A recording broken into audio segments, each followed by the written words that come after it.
Hi, everybody, and welcome to the Investor Summit. I'm Laura, the Managing Director of the Austrian Angel Investors Association, and with more than 30 partners, we host this event today. We founded the AIA in 2012 with the goal to professionalize and to foster the Austrian startup investors ecosystem. And now I'm able to say, 9 years later, we have reached more than 220 members, and also more than 20 million are invested through our network each year. And this also shows the development of an ecosystem from 2012 to 2021. A lot of things have changed, a lot of things have established and also developed. And today, the Investor Summit is also about showing you the results of this journey today. Besides our ongoing focus on investors' education and also startups, it's all about relations in our network. And I'm able to say we're doing a great job in connecting the Austrian early stage investor scene, but also international relations are more important than ever before. And since we have all gone digital last year, it's also easier than ever before. And this is also the essence of the Investors Summit, connecting Austrian investors with international investors and putting top Austrian startups on stage. Because basically, startup investing is all about relations with founders, co-investors, and all other involved stakeholders. So basically, startup investing is about building a network. And this is also the essence of our agenda today. We will start today with the Tech Location Austria and give you an overview about the startup and innovation ecosystem. We will also hear two success stories from really successful founders in Austria, and we will point out the contact points for investors. Next, we will go into the focus sessions, where you have the opportunity to meet Austrian investors and also Austrian stakeholders and discuss different focus topics. We have deep tech, fintech, legal tech, social and climate impact, retail, digital health, and biotech, which are also basically the focus topics which we have here in Austria when it comes to startup investing. Around lunchtime, we will host a special session for female investors, where there is the opportunity to network, hear startups pitching, and also increase the network and use potential international contacts to building it up. And last but not least, in the afternoon, the Startup World Cup finale will take place. We have already hosted 3 pre-events where we have identified the 12 top Austrian startups, which will compete today for their final spot in the international finals, which will take place in November in San Francisco. So stay tuned, and we will start right into the opening now.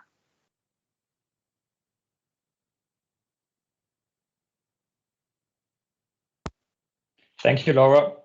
So I'm also happy to be here from AFCO. So what is AFCO?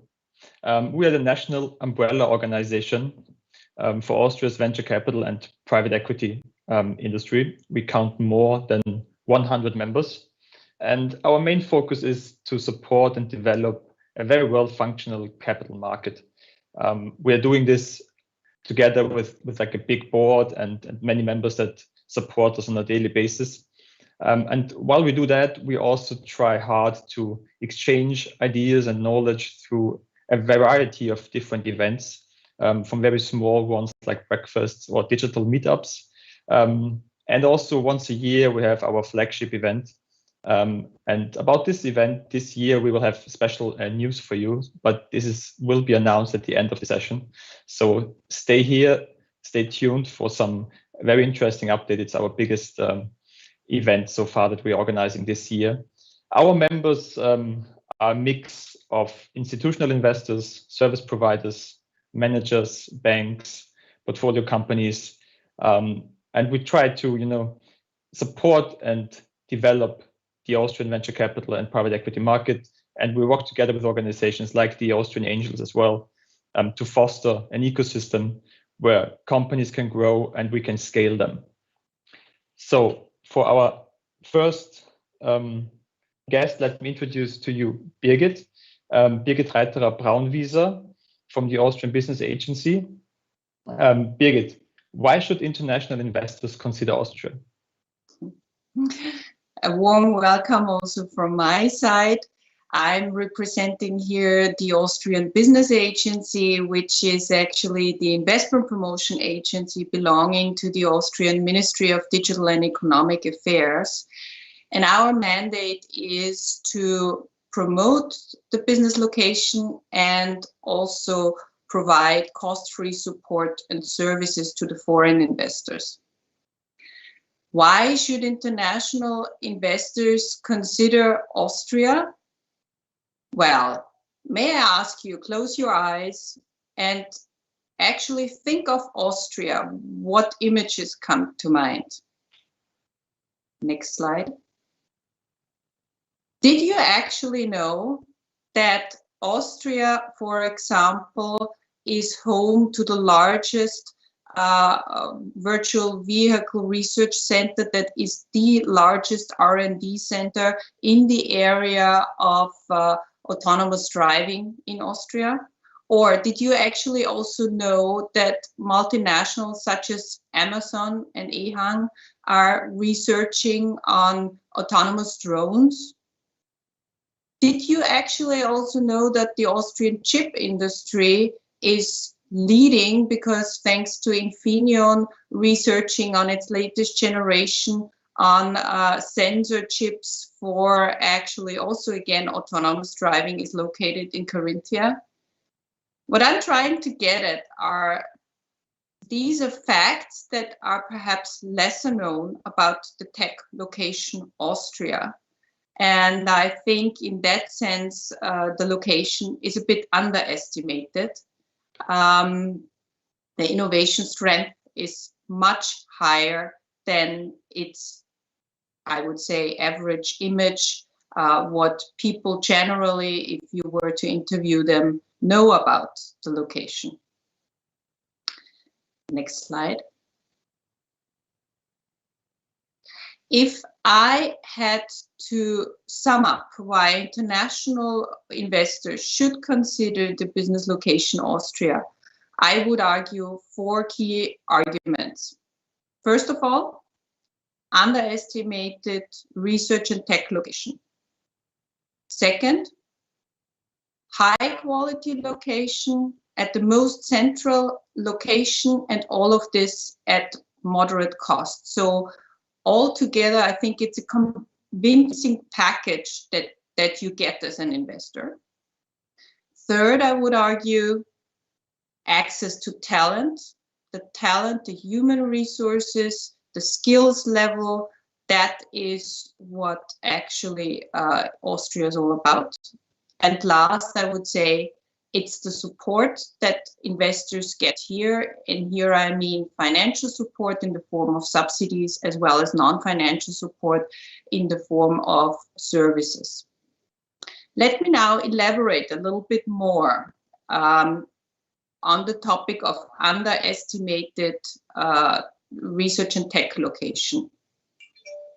As you can see on the graph of the next slide, back in 2000, Austria was about average when it came to the R&D spending. It was about like all the rest of the European Union countries. But over the course of the last 20 years, Austria has caught up, surpassed Germany, and by now spends 3.23% of its GDP on research and development. Only Sweden spends more. So here I think there has been an impressive catching up. And not just that, I think right now the focus is really, it's the private sector and the public companies and the public sector as well investing heavily in R&D. So there is an innovation strength there. At the same time, when you look at the investment figures in terms of venture capital, we do not yet see that. So I would argue for you as an investor, there is a clear investment opportunity here. Austria has a long tradition with regards to innovation and inventions. At the same time, Austria's economic structure is characterized by so-called hidden champions. These are companies that are extremely good in what they are doing. They are highly export-oriented. They're often very technology-oriented and invest also a lot in research and development. At the same time, they are not so known because they are active in the field of B2B, so they are not a household name. And a little bit the same is taking place now also with the startups or scale-ups. We, for example, have so-called digital hidden champions like Dynatrace and Sentry, companies that are almost unnoticed, but they are developing and having their engineering and research teams in Austria. Next slide, please. Second argument, this package that I tried to point out, high quality location, most centrally located, as you can see visualized here on this screen, and all of that at, in my opinion, moderate costs, especially if you compare it with, let's say, some locations in Germany, France, or not even to speak of UK or Switzerland. Centrally located, so optimal access to the European Union market. At the same time, Austria is also a small market, so it can be used as a test market for final products to then actually be scaled up to the large DACH region with 100 million consumers, the largest and most important market in the European Union. At the same time, Austria has an excellent international image.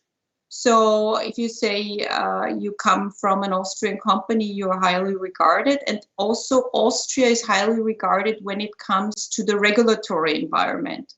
What we often see is, especially with fintech startups from Austria, it's always considered, if you've made it in Austria where the regulatory environment is really at high quality, then automatically this works in all the other EU destinations. And all of that, as I said, at moderate costs. Third argument, next slide, please. Talent.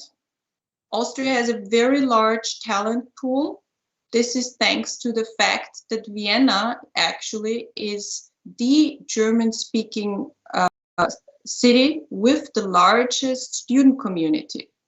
And not just Vienna, but actually we also have good universities, excellent universities in the other cities in Austria, such as Graz, Linz, Innsbruck, Salzburg, you name it.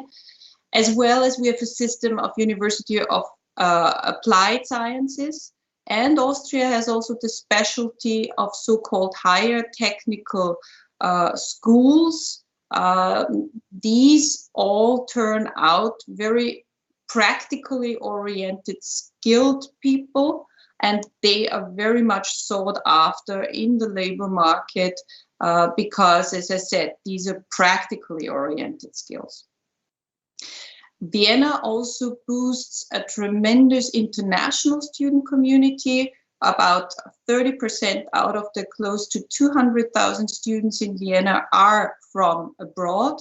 And those people bring to the table certainly also their social networks, their languages, etc. So that is a good talent pool to tap into. And last but not least, given the high quality of life that Vienna and Austria has, if startups, scale-ups want to recruit international talent, those people certainly like to come, work, and live in Austria, given the high quality of life. And last but not least, fourth argument, support. Next slide, please. This is certainly where we will also hear more in the examples of the Robo-Wunderkind and Zafeno, so I don't want to go into the details here at this point. Let me now actually hand over to Christian, who will introduce to you the Austrian ecosystem with regards to startups as well as the investor landscape. Thank you, Birgit. Good morning, everybody, also from my side. My name is Christian Bolder. I am a serial co-founder, investor, and board member of AFCO. And as an investor, I think you will be much more interested to bring your startups into the right environment. And therefore, I just want to present to you in which ecosystem we are here living. And as you can see here in a short, that we have a very well-balanced system of support for startups and scale-ups, starting with the universities. And yes, we are today at Vienna, but we are also speaking and covering here all Austria, and we have 22 public and 12 private universities to connect to, especially when you think on the first phase of the channel concerning research and development. From there on many of these universities and also external incubators exist all over Austria in all different specific last time technologies. When you think about that, you typically, when you have decided for your startups, for example, to approach the European market, means that your startups have already some traction on their markets, then accelerators are the right decision. And we have in Austria more than 25 specific accelerators for different verticals who can help them hands-on to approach the European market. Think especially about those also who have to think about regulatory affairs like fintech or digital health, medtech. All of this can be very good covered in Austria and, as you know, then used for the whole European community. The same is all about, as we heard at the beginning from Laura, everything is about networking and spreading the word with the community media landscape. We have the co-working spacing to support startups and their investors, and also a lot of major events as the one you are now attending. I will go a little bit more in detail in the investment landscape later on, but just want to mention that we have also a very well-balanced crowdfunding, venture capital, grant scene in Austria, and Laura already introduced the angel investors. Next slide. A very specific unity in Europe is in Austria. We have specific competence centers for excellent technologies. You can see on this map that they are all over, spread all over Austria, more than 25 specific competence centers. And the beauty of them is that they are in relationship with the industry. So that means that startups has always already a very easy possibility to connect to potential customers, and especially also to client, to projects, to pilot projects. Next slide. In this landscape, developed also our investments in the last years, which steadily grow in the last 5 years, and also in the last year during Corona by more than 16%, raising to 230 million invested in startups and scale-ups with financial rounds about 145 in the last year, which brings Austria in the ranking to the top of the 10 startup locations in Europe.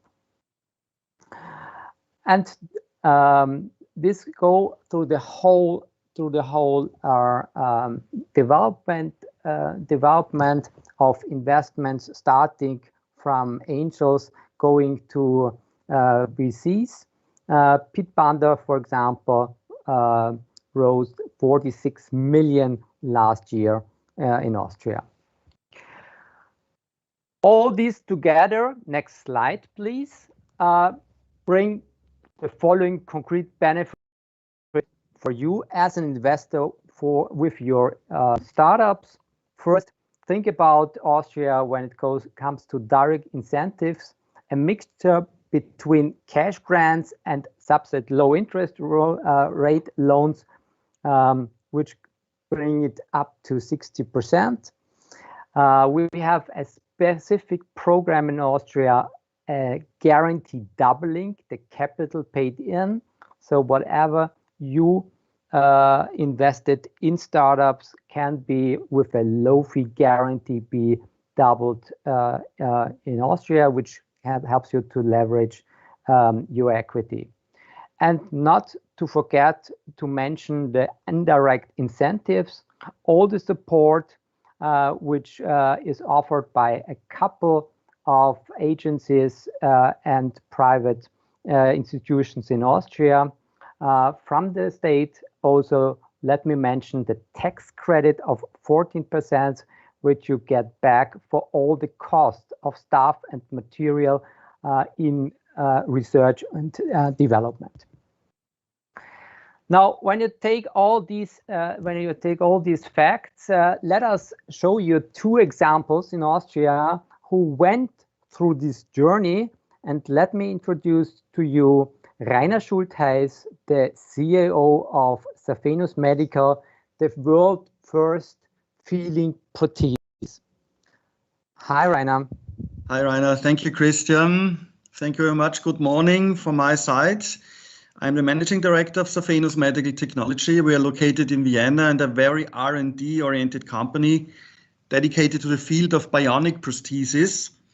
To define it as prosthesis where nerves of human beings are controlled. In our case, it's a feeling leg prosthesis. Next slide. About 1.5 million people in Europe have lost their foot, either due to a traumatic event or to a metabolic disease, and not infrequently the amputation is also the end of a therapy with massive consequences. They lose mobility, the danger of falling is one thing, but the pain, more precisely the phantom pain, is the other. It's a special category of pain that arises from the fact that even after amputation, the brain tries to collect sensory information from a foot which is no longer present. Next slide. And this is where Safenus comes in. We have developed a sensory feedback system that provides the brain again with sensory information. So the rolling movement when walking is detected and transmitted to the user's thumb, allowing the amputee to feel something again when walking. On the one hand, this is good to get more gait stability. On the other hand, exactly this sensory information is transmitted to the brain on a regular basis and the phantom pain decreases. And so the elimination of phantom pain has now become possible. Next slide. So we offer the world's first feeling leg prosthesis, as we say, that improves really the lives of many people, also their members, their family members. We now entered the market in Austria, Germany, Northern Italy last year, and now want to take this idea further in a strongly interdisciplinary approach with leading physicians and also orthopedic technicians and people who could only manage before their pain situation with really strong medications like morphines. We want them to give a way back to a normal life. And we're therefore certain that this approach of sensory feedback will enable a completely new form of prosthetic fitting. So it's something about integration into the body image. It leads to an embodiment and in the end to the fact that the human being doesn't have to adapt to a machine, in our case a prosthesis. It's the other way around. The prosthesis adapts to the body now, obeying the bionic principles. So the feeling leg prosthesis could be really new standard for amputees in a modern point of care solution. Next slide. Well, see the history of Sophenus, we look back with really great humility on the development. Without national fundings in Austria, it would have been impossible, to be honest. And it was also the basis of the funding in Austria for the major international funding, such as the EIC accelerator we got last year. We are now in a phase of internationalization and are open for talks to push this forward. So the one of our missions comes really true, that amputation, as I told you, is certainly not the end of a therapy. Thank you very much for your attention, Christian.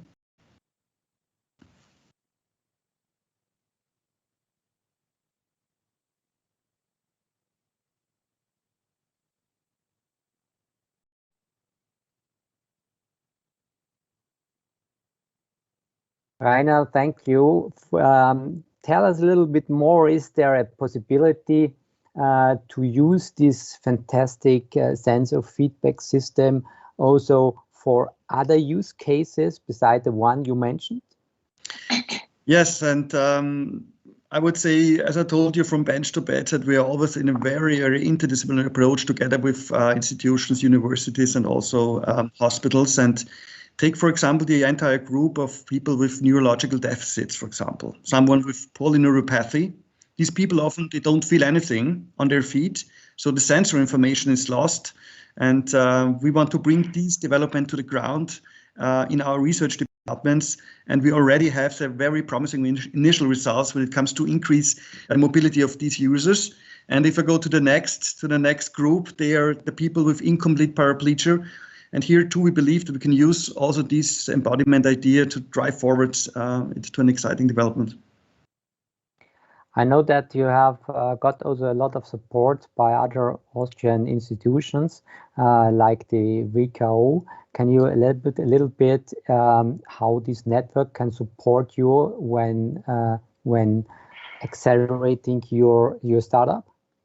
Of course, it is for us it has a huge impact for us to bring down the internationalization. For example, we are now going to the Middle East regions where it's possible, together with the Wirtschaftskammer Österreich and their partners in this region, to help us to get immediately into the market, especially in this B2B that we are looking for. So, for us, this network is essential to get forward. Rainer, thanks a lot. Thanks a lot for presenting Sophenus Medical. We hear you later in the Q&A. And let me switch to Anna. Anna, the CEO of Robo Wunderkind. Robo, good morning, Anna. Good morning. Good morning, everyone. So my name is Anna Jarocka, and I'm a co-founder and CEO of Robo Wunderkind. And I hope we can see our slides soon. But so let me start with asking you to think about 6-year-old children today. They're just starting the school, and they're very much looking forward to learn new skills. But what is interesting is when we think about the time in the future when they will enter the job market. So imagine 2035. That those kids will be looking for their first job. And what we know for sure, that we actually have no idea how the world in 2035 will be looking. Because technology is developing very fast. Our world is changing very fast. We have seen it in the past year, how our world has changed. And we know that in future, this rate of change will only accelerate. So with Robo Wunderkind, we are on a mission to prepare children that are starting their school today for the future, to give them skills which will help them be successful in the world of the future. So next slide. How will we do that? We created a solution to teach coding and robotics in kindergarten, primary, and middle school. It consists of robotics building blocks. With those building blocks, children can build their own robots.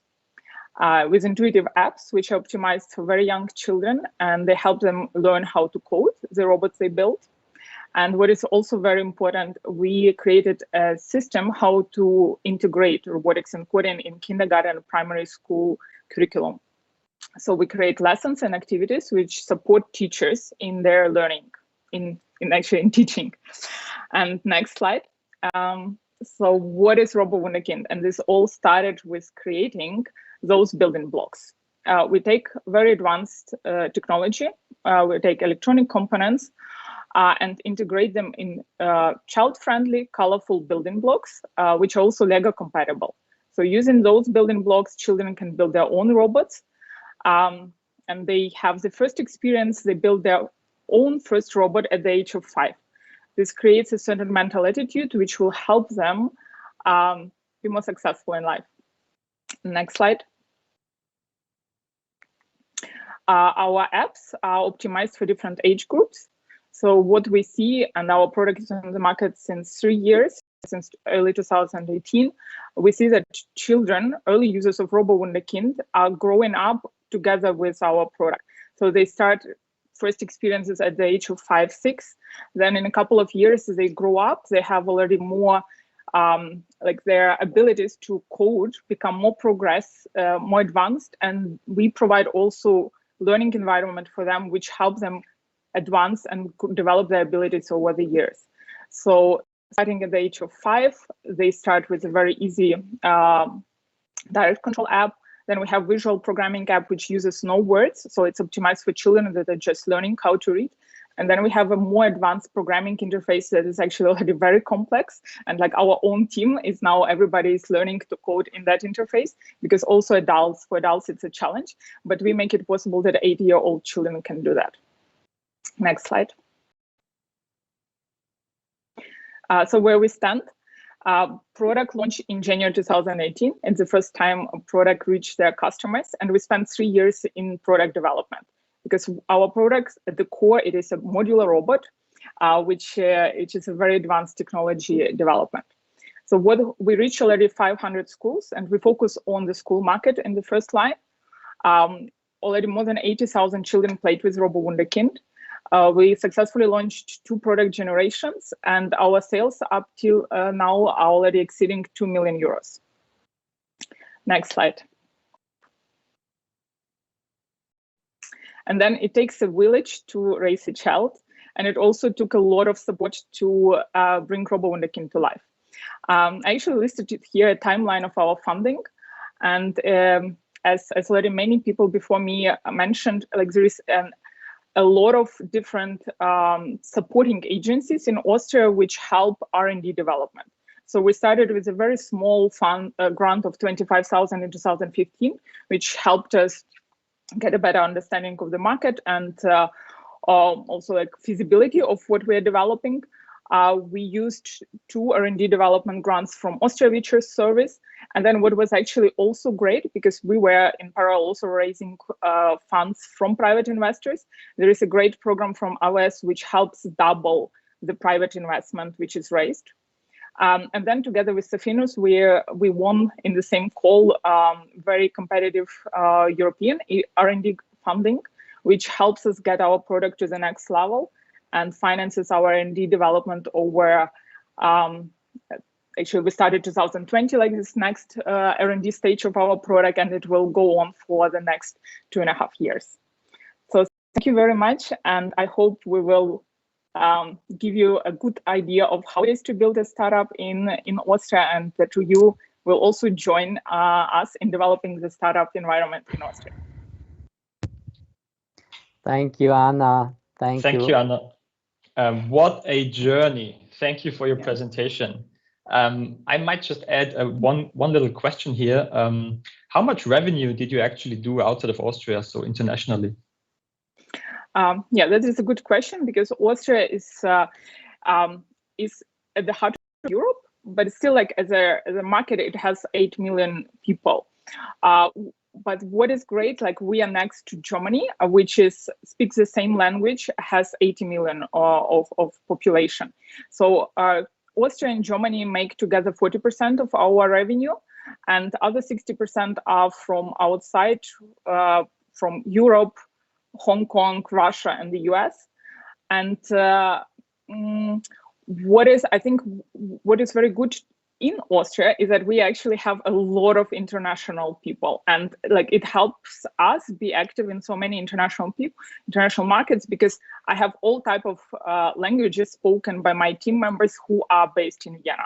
So that's why, and I think it is very typical for many Austrian companies. We are very export oriented. We know that we need to go out and be successful in the world, and we managed to find people who help us do that in Austria. Thank you. Anna, since we are so good on time, which rarely happens actually for an event, I might take the freedom to ask you another question out of curiosity. You have so many funding rounds over the last years. How much time and effort is it for you as a CEO to focus on those, and how distracting is it, and how do you manage to cope with, on the same time, focus on product, team, but also on all these funding rounds? Yeah, it is always, funding is definitely taking a lot of time, and I mean, like in an ideal world, you would do it once and for life, but it's not exactly like that. And I think every time you go out to raise funds, it also pushes you to, it gives you a lot of feedback on your idea, on your growth plan. You, like as a CEO, you talk to a lot of people who give you very harsh feedback. And at the end, like when you go through all these rounds, your pitch gets better, your understanding of the market also gets better.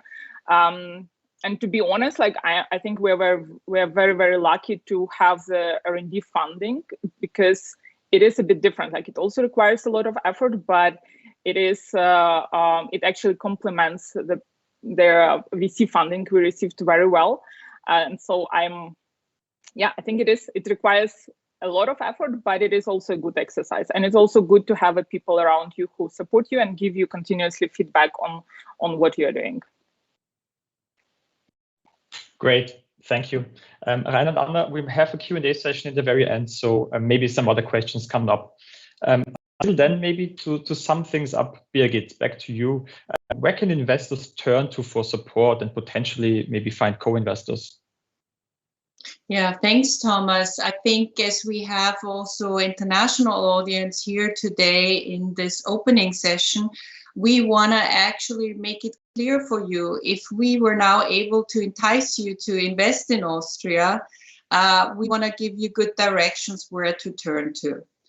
For those international investors who want to explore further the business location, the techno location, who want to get an orientation of who is who and who is doing what, I think ABA Invest in Austria is the right agency to turn to. For the local investors, for the business angels, for the venture capital investors, the institutional investors who are already on the ground, certainly there is AFCO, the Austrian Venture Capital Organization, as well as the Austrian Angel Investor Association. AAI has already good connections with its sister organizations in all the European Union member countries. So I would say, depending on who you are and how affiliated you are already, depending on that, please choose your main contact point. If I may actually say a bit more about the services of ABA Invest in Austria. If we can have the next slide, please. ABA is a governmental agency. As I said, we belong to the Ministry of Digital and Economic Affairs, and our mandate is explicitly to support the foreign investors. And here we work actually with international founders who have an interest to explore further the startup location, but we also work with international investors that are looking for orientation regarding investment opportunities in Austria. And certainly we are also working with direct investors, that is decision makers in international companies that are expanding to Austria. And what services do we offer? On the one hand, it's information about business conditions in Austria, We help you explore legal aspects, tax aspects, labor law aspects in Austria. We help you find concrete locations for your investment project. Depending on the stage of your investment in Austria, we support you on a very tailor-made and customized level. So it's always, the support is always based on the needs of the investors, and it can be that it is help with actually getting the necessary permits, help with identifying the government contacts to get a certain, I don't know, a certain thing done, as well as to help you get integrated, as well as to help you explore funding opportunities that exist. We saw already with the two examples of Safenus and Robo Wunderkind that there is a lot on offer with regards to the subsidies in Austria. Sometimes it can one can get the impression that it's not so clear, there is so much, but it's a bit of a jungle. I think here as ABA, we can also guide you, get to the right agencies.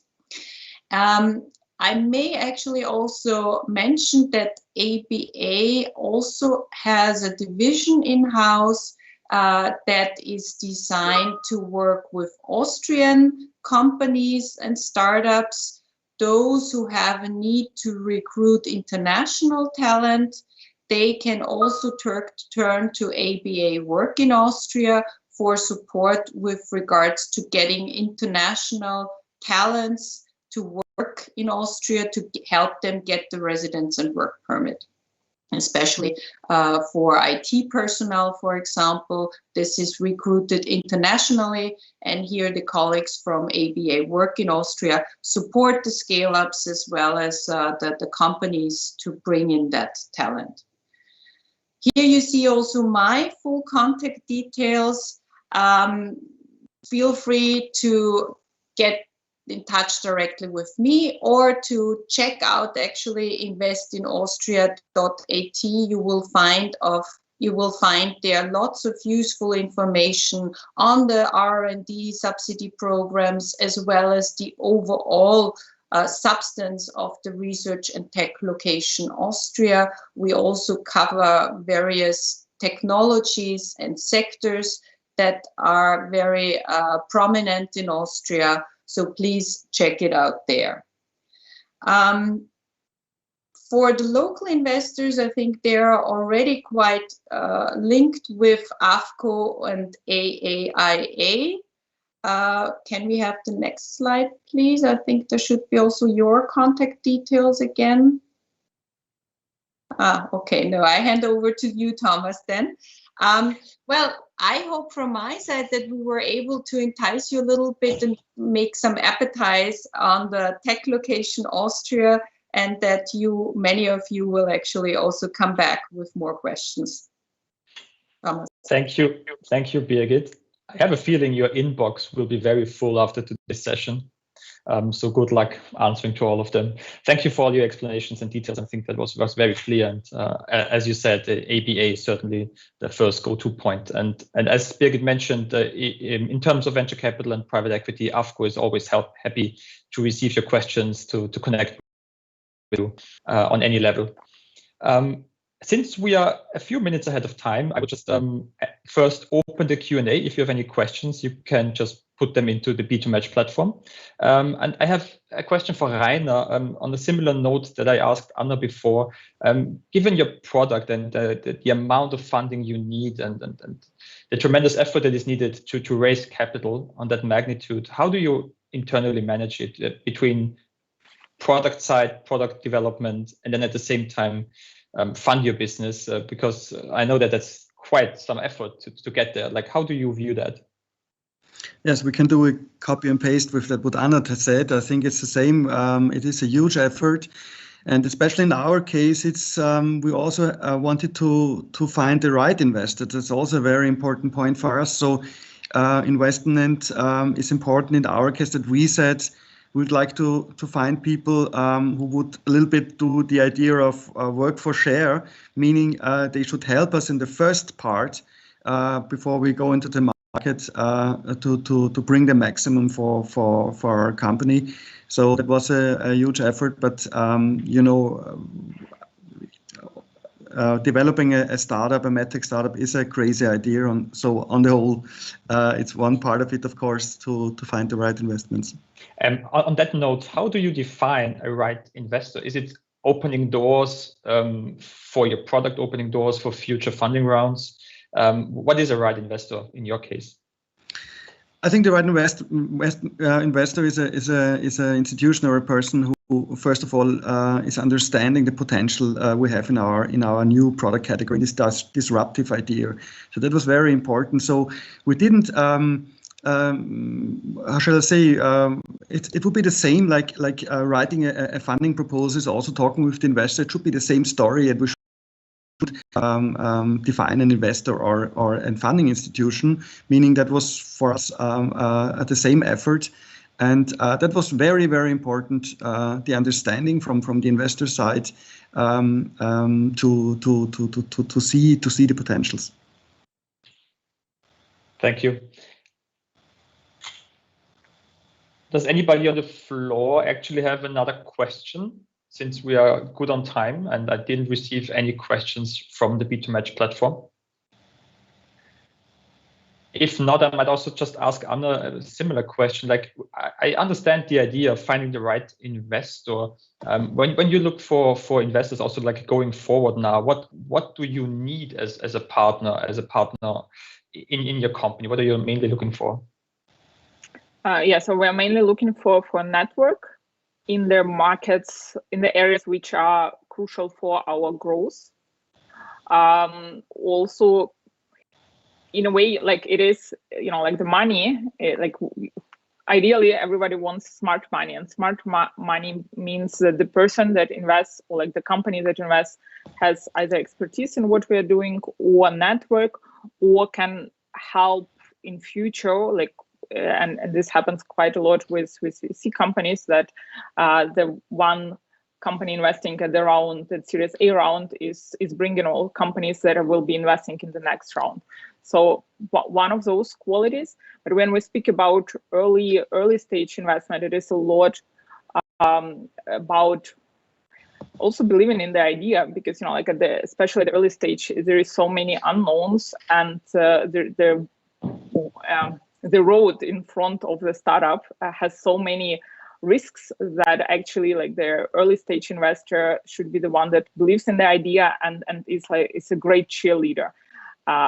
Yeah, if I can sum up my experience from the past years. Thanks a lot. That's certainly helpful. Birgit, can you name a few prominent transactions of the past, maybe? Yes, with pleasure.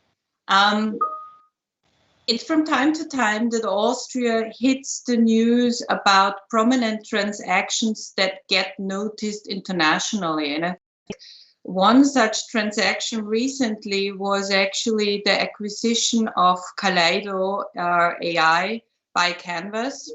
Canvas is actually this Australian company. And it's, in my opinion, an interesting transaction because Kaleido AI so far was a bit under the radar because, as I've learned, they have developed and done everything without ever raising capital. So they became internationally renowned and quite successful without actually having venture capital or private equity ever raised. And Canvas acquired them, and by now they are expanding in Vienna. They are actually hiring tech talent, not just in Austria, but from Eastern Europe, etc. And I think this tells a lot about the tech location, but it also tells quite a bit about what I tried to mention earlier already, that sometimes the scene here in Austria is a bit in stealth mode and not so noticed. Of course, when it comes to transactions that were noticed by the VC scene, that is, for example, Bitpanda. I think Christian already mentioned it, but we also had things such as Planradar raising quite two-digit million transaction lately. So I think the number of Austrian scale-ups is growing, and there is a nice publication by Advantage Austria that's actually highlighting also these scale-ups. It's called the Born Global Champion. So for the international audience that perhaps want to get an even better taste of what's coming out of Austria, check this out, and you will see you have a big variety of startups, scale-ups among those who are internationally successful and right from the beginning born global. Thank you, Birgit. We got a question, actually. I will just answer it myself first, but you can, of course, jump in if you have to add something. The question is, does ABA also offer support with introducing new startup capital and angel investments for an early stage prop tech company based in Vienna? So my answer to that would be, first of all, AAIA and AFCO, we are always happy to connect and introduce left and right. What we mostly do is we do events, small events like online meetups, up to big physical events live. So that's usually a very, very good place to connect. There's also various startup events where you can pitch your idea and then you find all the investors at one place, basically. So we don't necessarily go out and help you raise money, but what we do is we help you connect. So that's certainly where our networks are helpful. And I guess the network of ABA is also extremely helpful for that. What we do at ABA is that we certainly would sit down with you and guide you and give you the full overview. What are the options? And the options range from, let's say, VC funds such as AWS Gründerfonds, which is actually a government-backed VC fund that at the same time works like a private venture capital fund. But whenever there is big value added in Austria, then this is certainly also a VC fund that invests in Austrian startups. And as well as then, of course, we would connect you with other players. And I guess we would also connect you with financial advisors who perhaps can even also guide you. Perhaps there is a mix possible between applying for subsidy programs, as well as perhaps it's also useful to do crowd investment or to look at that, as well as then perhaps one or two very highly selected business angels will do the trick. I think we saw that earlier with Robo Wunderkind and Safenos. The interesting part here in Austria is that certainly for you as a startup founder, if you can get a subsidy, you do not give up shares. And so I think for startup founders in Austria, you have a big range of options due to that. Certainly, it's good to have to raise early stage capital, and I think here Austria offers a lot, and we have a dynamic business angel scene. But certainly, if you can leverage that also with some public funding, the better. And so as ABA, I think what we try to do is explain for somebody who is not so familiar with the overall scene, explain what the full range of options is, and then provide you with the relevant contacts and actually let you connect with the players and stakeholders. We can help you identify which doorknobs to knock on, but at the end, of course, the founder needs to knock on the doorknobs, and this nobody else can do for him. Thank you, Birgit. I think we are actually well on time, so I think it's a perfect moment to switch to the last slide where we have a big announcement to make for all of you. As you probably know, and in the past, AAIA and AFCO, we both had our own events. It was Investors Day for the Angels, and it was the Jahrestagung when we had it in German, and it was the annual conference the last years in English for AFCO. But this year we want to make it better, bigger, broader. Basically, we combine forces. We make out of 2 events, there will be one. We call it Invest Austria, where private capital investors meet to grow and scale innovative companies. The idea is basically to cover the whole ecosystem from angel investing to venture capital and private equity until the very end to exit and the stock exchange. So we're very, very happy to present to you our new brand, our new event. It will be held on October 6th at Park Hyatt, but it won't only be a physical event. Some of you internationally probably won't make it to Vienna, at least this year, especially tricky probably in terms of traveling. So what we do is we do a hybrid event. So the morning session will also be streamed live for no costs on various platforms. That way we can connect internationally. And then in the afternoon, it will be a very exclusive event with various breakout sessions and roundtables.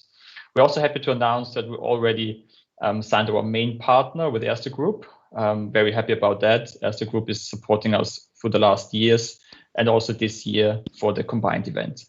I urge you to check out invest-austria.com, subscribe to our newsletter, be up to date, follow us on social media. Today is basically the first day where we officially announce the name.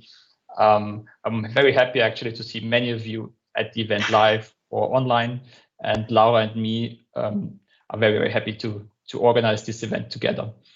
I guess, Laura, do you want to say something else, or is it already time to tell the audience where to move next for the next sessions?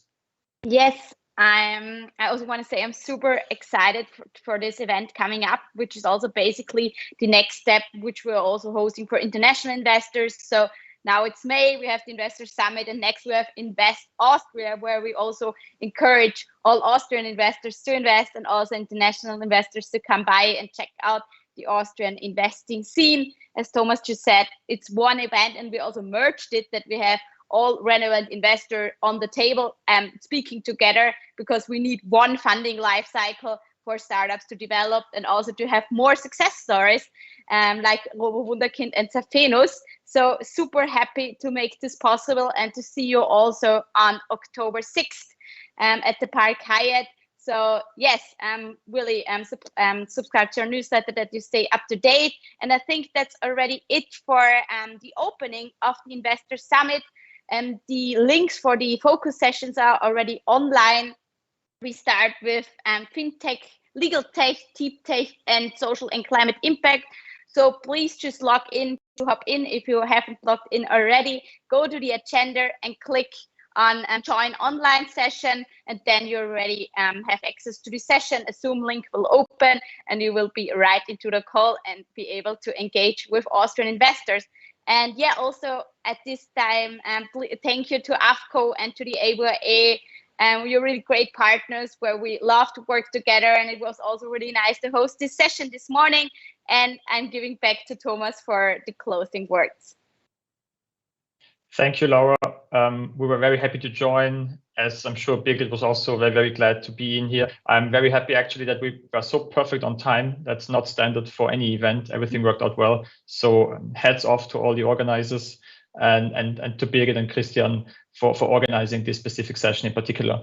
So Laura, for you and your team, I wish you a very good day. You have a long schedule ahead, ending with the World Cup, Startup World Cup. So I will certainly tune in and join that.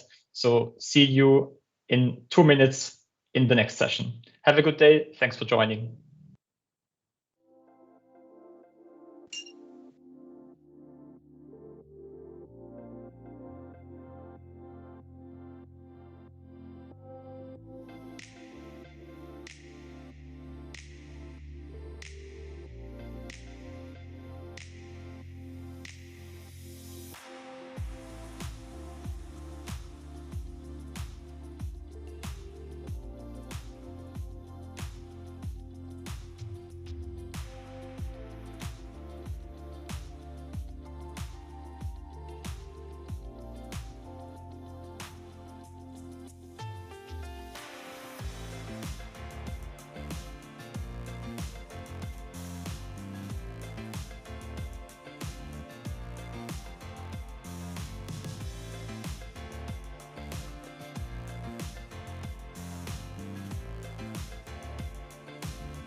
Hello, boys and girls, and welcome to the Startup World Cup Austria. I'm Daniel, your friendly host for the next, I actually don't know how long, I am guessing a couple hours. Anyhow, it's going to be a lot of fun. Couple words about me.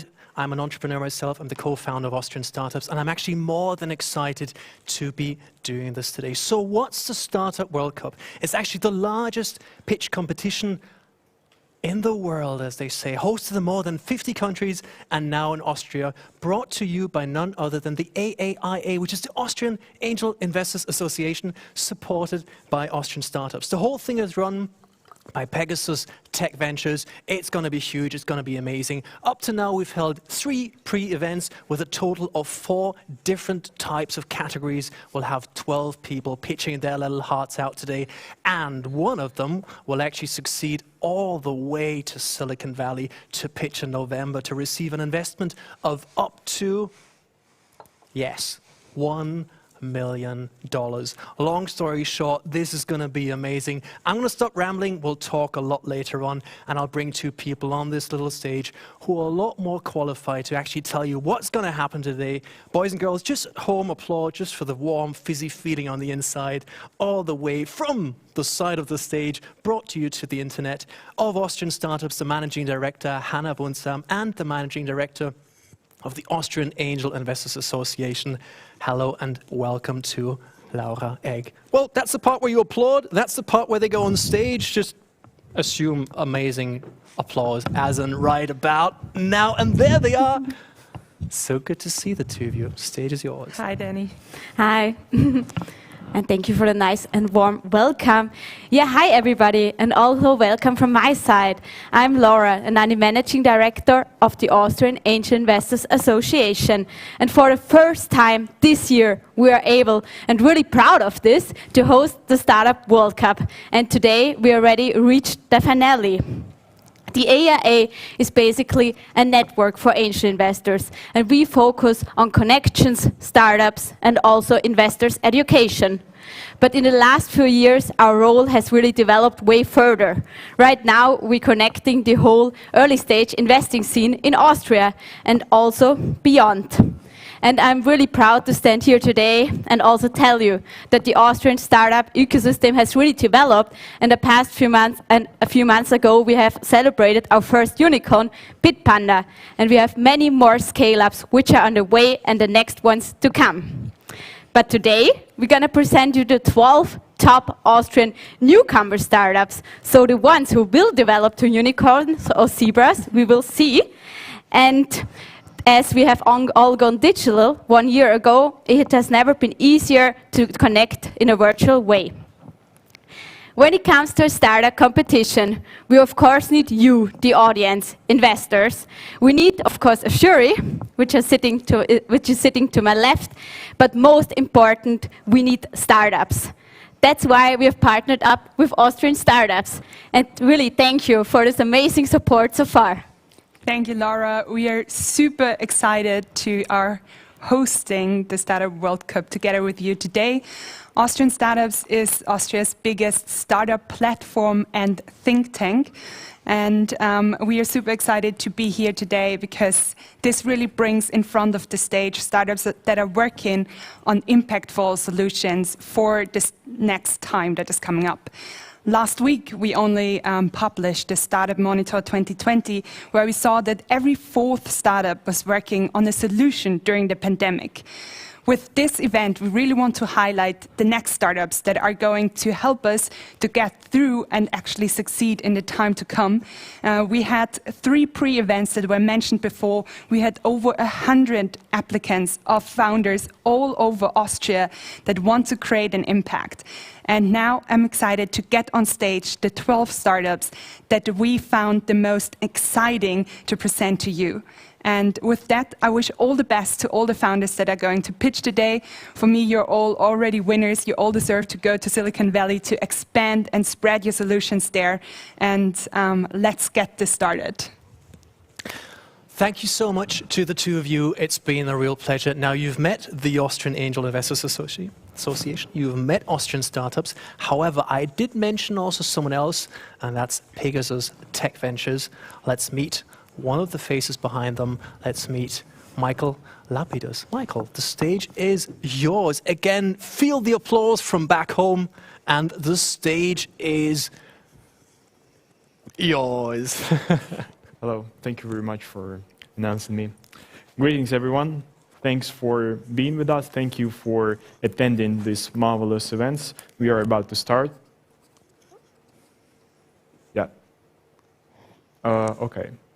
So, Startup World Cup is a global conference and competition. We are holding this event in more than 70 countries around the world. So, today we are going to pick an Austrian regional finalist, and this champion is going to compete with other champions from around the world on our grand finale event in Silicon Valley. My name is Mikhail Lapidus, and I am an executive member of a Startup World Cup and Pegasus Tech Ventures. In the next few minutes, I'm going to share everything that lays behind the Startup World Cup platform, but before that, I would like to say a huge thanks to Austrian Angel Investors Association for hosting us here, for your support, and I would like to ask an auditor for a good round of applause to them. Yeah, thank you very much. Thank you for your support. We really appreciate it. So Pegasus Tech Ventures is a global venture capital firm founded in Silicon Valley, and we are organizer of a Startup World Cup around the world. So far, we have invested in more than 180 countries in 180 companies around 3 continents, and this number is currently growing. On the screen, you can see some of our latest investors. So these are Bird, 23andMe, SoFi, Thriller, Airbnb, and SpaceX. Our entire portfolio is split between North America, Southeast Asia, and Europe, but we are really looking forward to invest more in Western Europe. Also, I would like to share with you a Startup World Cup mission statement.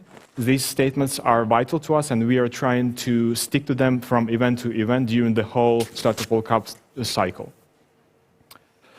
Startup World Cup started about 4 years ago in 2016. There were only 16 cities participating, and then the next year there were already like 28 cities. Last year we have ended up with 35 countries participating, and as I mentioned before, we are expecting that in 2021 cycle there will be more than 70 countries participating in the event. Now I'd like to draw your attention to the data. We are expecting that this year there will be more than 50,000 attendees, actually people who will be attending our event, whether it is in person or online, doesn't matter. We are also expecting there will be a great support from speakers and judges, will be more than 1,000 of them. Also, we expect that Startup World Cup and Pegasus Tech Ventures will be mentioned in more than 200 media around the globe. As I mentioned before, Startup World Cup is not only a competition, but it is also a global conference. And during the years, we have tried to work with most prominent and most experienced people in the industry. We have been working with Steve Wozniak, co-founder of Apple, with Mark Randolph, Adam Chair, and many others.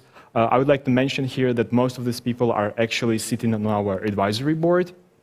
And these people are actually our fathers of the Silicon Valley and founders of startup ecosystem in the world. Any competition is impossible without judges, so during past years we have been gathering the community of very professional judges, and during the years we have been working with many professors, many experienced entrepreneurs in the industry. You can see them on the slide. So I would like to get back in the years and talk about our past champions. In 2017, there was a Japan-based company called Unifar. After they have become our grand finale champion, they have added 40 partners more and have grew their revenue to $30 million. And Unifar is currently going on IPO on the Tokyo Stock Exchange. In 2018, there was a MIT-based company called Leica Labs. They have developed an innovative solution for monitoring cancer patients.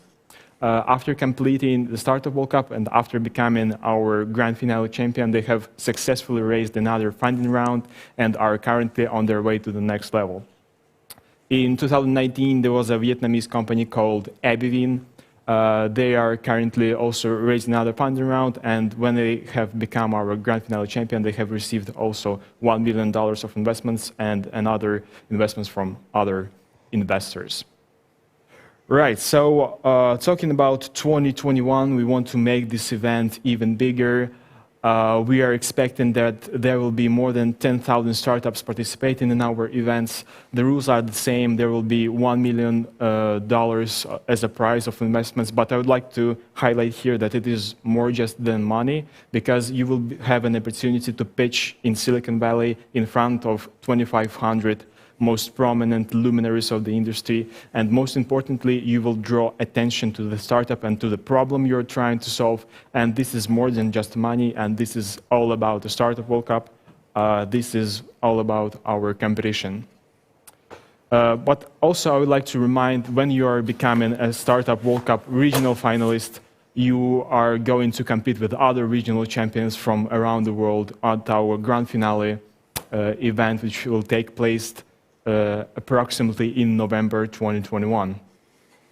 So, Startup World Cup 2021 cycle has started in Xi'an, China in July in association with Amazon.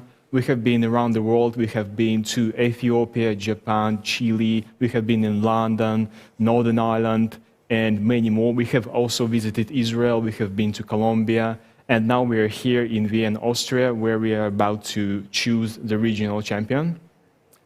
I would like to also remind you what the grand finale event is present for itself. It will be a 3-day event where there will be a semifinals between the regional champions. Also, there will be a day of a networking, and in November 12th, there will be a grand finale as itself, the final competition.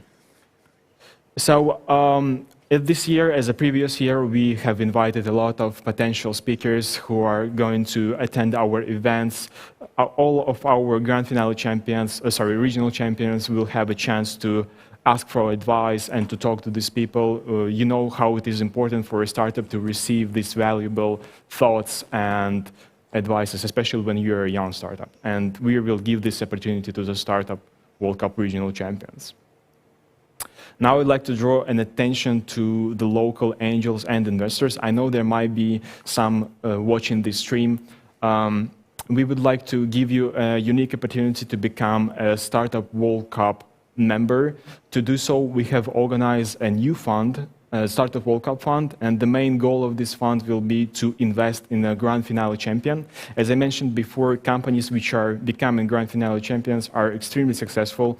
The Japan-based company Unify is currently going an IPO, and you can be a part of this success. To become a member, the minimum investment in fund is $250,000. If you will have any questions about how to participate, how to become a part of SWC, you can contact me directly. I will be here till the end of the day. All right, so let's now get back to Austria, to Vienna. I know there have been a lot of applicants, a lot of startups willing to participate, and I would like to thank the local crew and once again our partners for helping us to figure out which startups deserve to compete for the Grand Finale prize. And before we start, I would also like to say a huge thank to our local judges. Thank you for your time. Thank you for having the opportunity to help us with this event. You're awesome. And I would also like to have a good round of applause to you as well. Thank you very much for having us here. All right, so how the process will work today, each startup will have 4 minutes for a pitch, and then there will be 2 questions from the jury. Then judges will deliberate and pick up a winner, and after that, we will announce the winner. All right, now I would like to spend a few minutes to show you the Startup World Cup Grand Finale trailer. Just to pay attention to the screen. Thank you very much.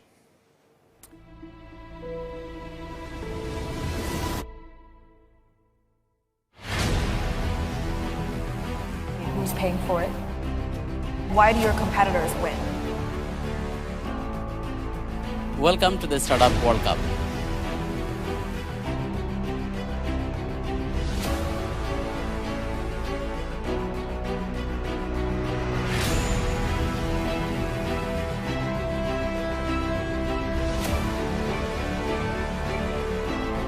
entrepreneurs with more information that will help them. And we've been through the broadband revolution. We unveiled this new innovation.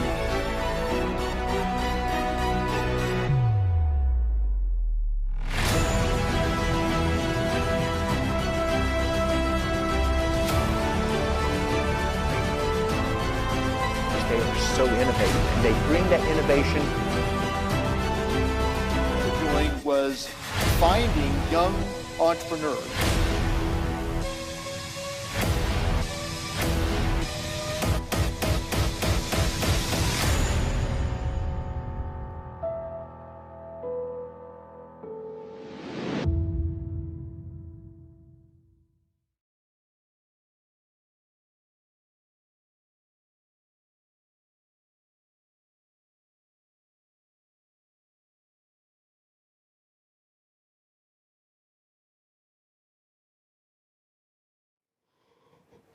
All right. I guess this is all I have. Thank you very much for your attention. I would like to wish good luck to everyone. So let's do this. Thank you very much. Thank you very much. And thank you very much for those kind words and setting the mood right. Yeah, no pressure, but this might be actually quite a big chance. However, before we get starting, we'll have one more little video to share, and that's from the Ministry of Digital and Economic Affairs, Margarete Schramberg. Congratulations, you are among the 12 best startups in the Startup World Cup. So now it's about the next and final round. Startups are important for Austria, they are important for Europe to solve the big issues of this world. We have three big challenges. These are digitization, social challenges, and the new way of work. You are finding new solutions to old problems. This is typical for startups, and therefore startups are so important for the Austrian economy. This ecosystem of Austrian companies needs the startups, and they need successful startups as you are. So therefore, I wish you all the best for the next round and for your pitches. And thank you very much, Minister, for those kind words to get it all started off. Now, we'd also like to thank, of course, our sponsors, because you know how it is. You always need people believing in big ideas, and therefore we'd kindly like to thank our sponsors, which is number one, WKO Gründerservice and die Außenwirtschaft, of course, A1 Telekom Austria, the Vienna Business Agency, the Federal Ministry of Digital and Economic Affairs, as we just saw, Brandl and Talos, Amazon Web Services, the Austrian Business Agency, and of course Novartis, Mazars, and the US Federal Embassy. So, you've heard that.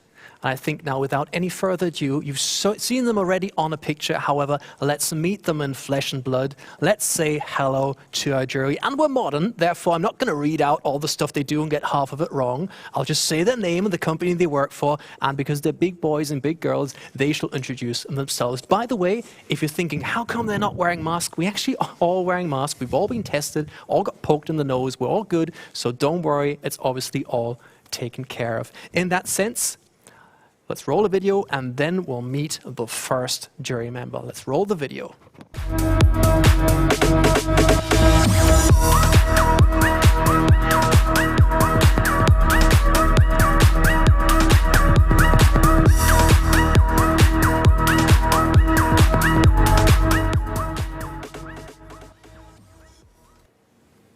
And let's meet the first jury member of A1 Telekom, Patrick Pirchegger. Hello, Patrick. Hi, thank you very much, Daniel. It's really great to be here. Also, as you said, it's great to be back here also in person. We saw that there were really great startups participating. So it was really difficult for us in the pre-selection to select the best one, the best fitting startups for the final pitch. And I can say that I'm really looking very much forward to the pitches of today. Thank you very much, Patrick. And let's move on to Karina Klaffel of Female Founders. Hello, Karina. Hi, thank you for having me. Thank you, AIA, and also Austrian Startups, and also Pegasus for having me here today as being part of the jury. I'm very much looking forward to all the startups that are pitching today. And I haven't met them yet, as Patrick did. He met already all the startups, so I'm very curious to see what they have to offer. And yeah, thank you for having me. Thank you very much. Also good to see you again. Let's move on to our next jury member of the Austrian Federal Economic Chamber, Mr. Kambis Kwan-Salvajaga. Hello, Kambis. Hello, everyone. Glad to be here. Great event, great competition. Looking forward to all the startups. They really deserve to be here. I'm looking for good pictures, and thanks to Austrian Angel Investors Association, Austrian Startups, and Pegasus for bringing the event together with us to Austria, and hopefully we're going to have this kind of competition in follow-up years as well. Thank you very much. And now let's meet of Novartis, Alyosha Stroh. Hello, Alyosha. Hi, how are you today? It's really my absolute pleasure to be here. There's so many exciting things that I think we're going to learn about. I'm really curious to hear about the startups, the problems they're trying to solve, but I'm actually also quite intrigued to get to meet some talent. Thank you very much. And our final jury member of the Vienna Business Agency is Dudu Genstelt. Hello, Dudu. Hello, everyone. Also very happy to be here. Thanks for having me. There's not much left to say, actually. I'm also very excited to see the startups who made it to the finals. So looking forward. Thank you. Thank you very much to our jury member. And again, just to explain the rules, we'll have 4 minutes. Well, 4 minutes and like a half sentence, so don't overdo it, dear startups. That's like short sentences. And then we'll have 2 questions of the jury. And dear jury, I love you all, but first come, first serve, so there you go. Make the best of it, but no pressure. And I think without any further ado, let's get started. We'll start with our first category, and the category is called Digital and Biotech. Let's meet Marlena of Vogt. And welcome to the stage, Marlena. Hello.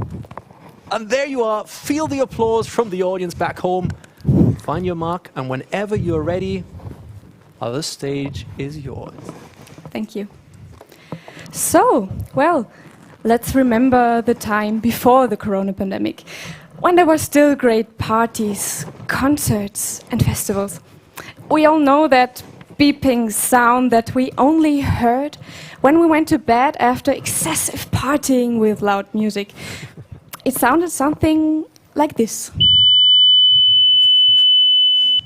And after a good night's sleep, the sound usually disappeared again. If the sound has disappeared again, you are one of the lucky ones. But there are many, many others who are affected by a disease called tinnitus. Many, many others. We are talking more precisely about 15% of the world's population. 15%. In Europe and the US, there are 150 million people who are suffering from tinnitus. And this number is increasing rapidly because science estimates a 5-year prevalence of 1.4%. This means a doubling of the number of tinnitus patients by 2050, which is the translated figure of 300 million people who suffer from tinnitus. But what is the situation in Europe right now? Right now, tinnitus is so unendurable for 5 million people that they seek medical help. But here we're not only talking about an annoying sound, we are talking about many, many side effects of tinnitus. Those side effects could be problems of concentration, sleep disorder, anxiety, panic attacks, and in the worst case, suicide. A recent study from 2019 says that there's practically no treatment form for tinnitus so far that actually helps. The only therapy so far is cognitive behavioral therapy. All therapies are not really recommended or even recommended against. However, everything is tried without success. Almost everything, because we offer you a new approach, the solution, Vogtin. Vogtin is a non-invasive stainless steel hoop, which is a blend of findings from brain research, psychology, ENT, physiotherapy, and osteopathy. It stimulates 3 effective areas around the ear and is worn like a clamp behind the ear during the day. Vogtin works without sound, without electricity, without magnetism, and without chemicals. And there's no magic involved, only pressure stimulation. FORC10 is a CE-certified medical device. It is patented and has a legal protection of the name. We are proud of a strong internal and external team. The external team consists of an advisory board with scientists from tinnitus research. We can demonstrate infinite scalability as we are supported by the world's largest additive manufacturing producer. 2 clinical studies are currently conducted, and we already have the first results. Here we have them for you. The final results we will publish by the end of the year. The first results showed that 21% of the participants became completely tinnitus-free in a period of 3 months when wearing the FORC10 on a regular basis. And 60% tinnitus was reduced by at least 50%. Well, and in the end, it is always about people. We want to help tinnitus sufferers to forget their tinnitus. We want to help them to experience silence again, just like my father, the inventor, did. FORC10, experience silence. Thank you very much. Thank you. Thank you also for the nice demonstration of what a tinnitus is. Lovely memories from back in the day when we could go to clubs. Thanks for that. Now, jury, who'd like to go first? Alyosha, you were first. Thank you.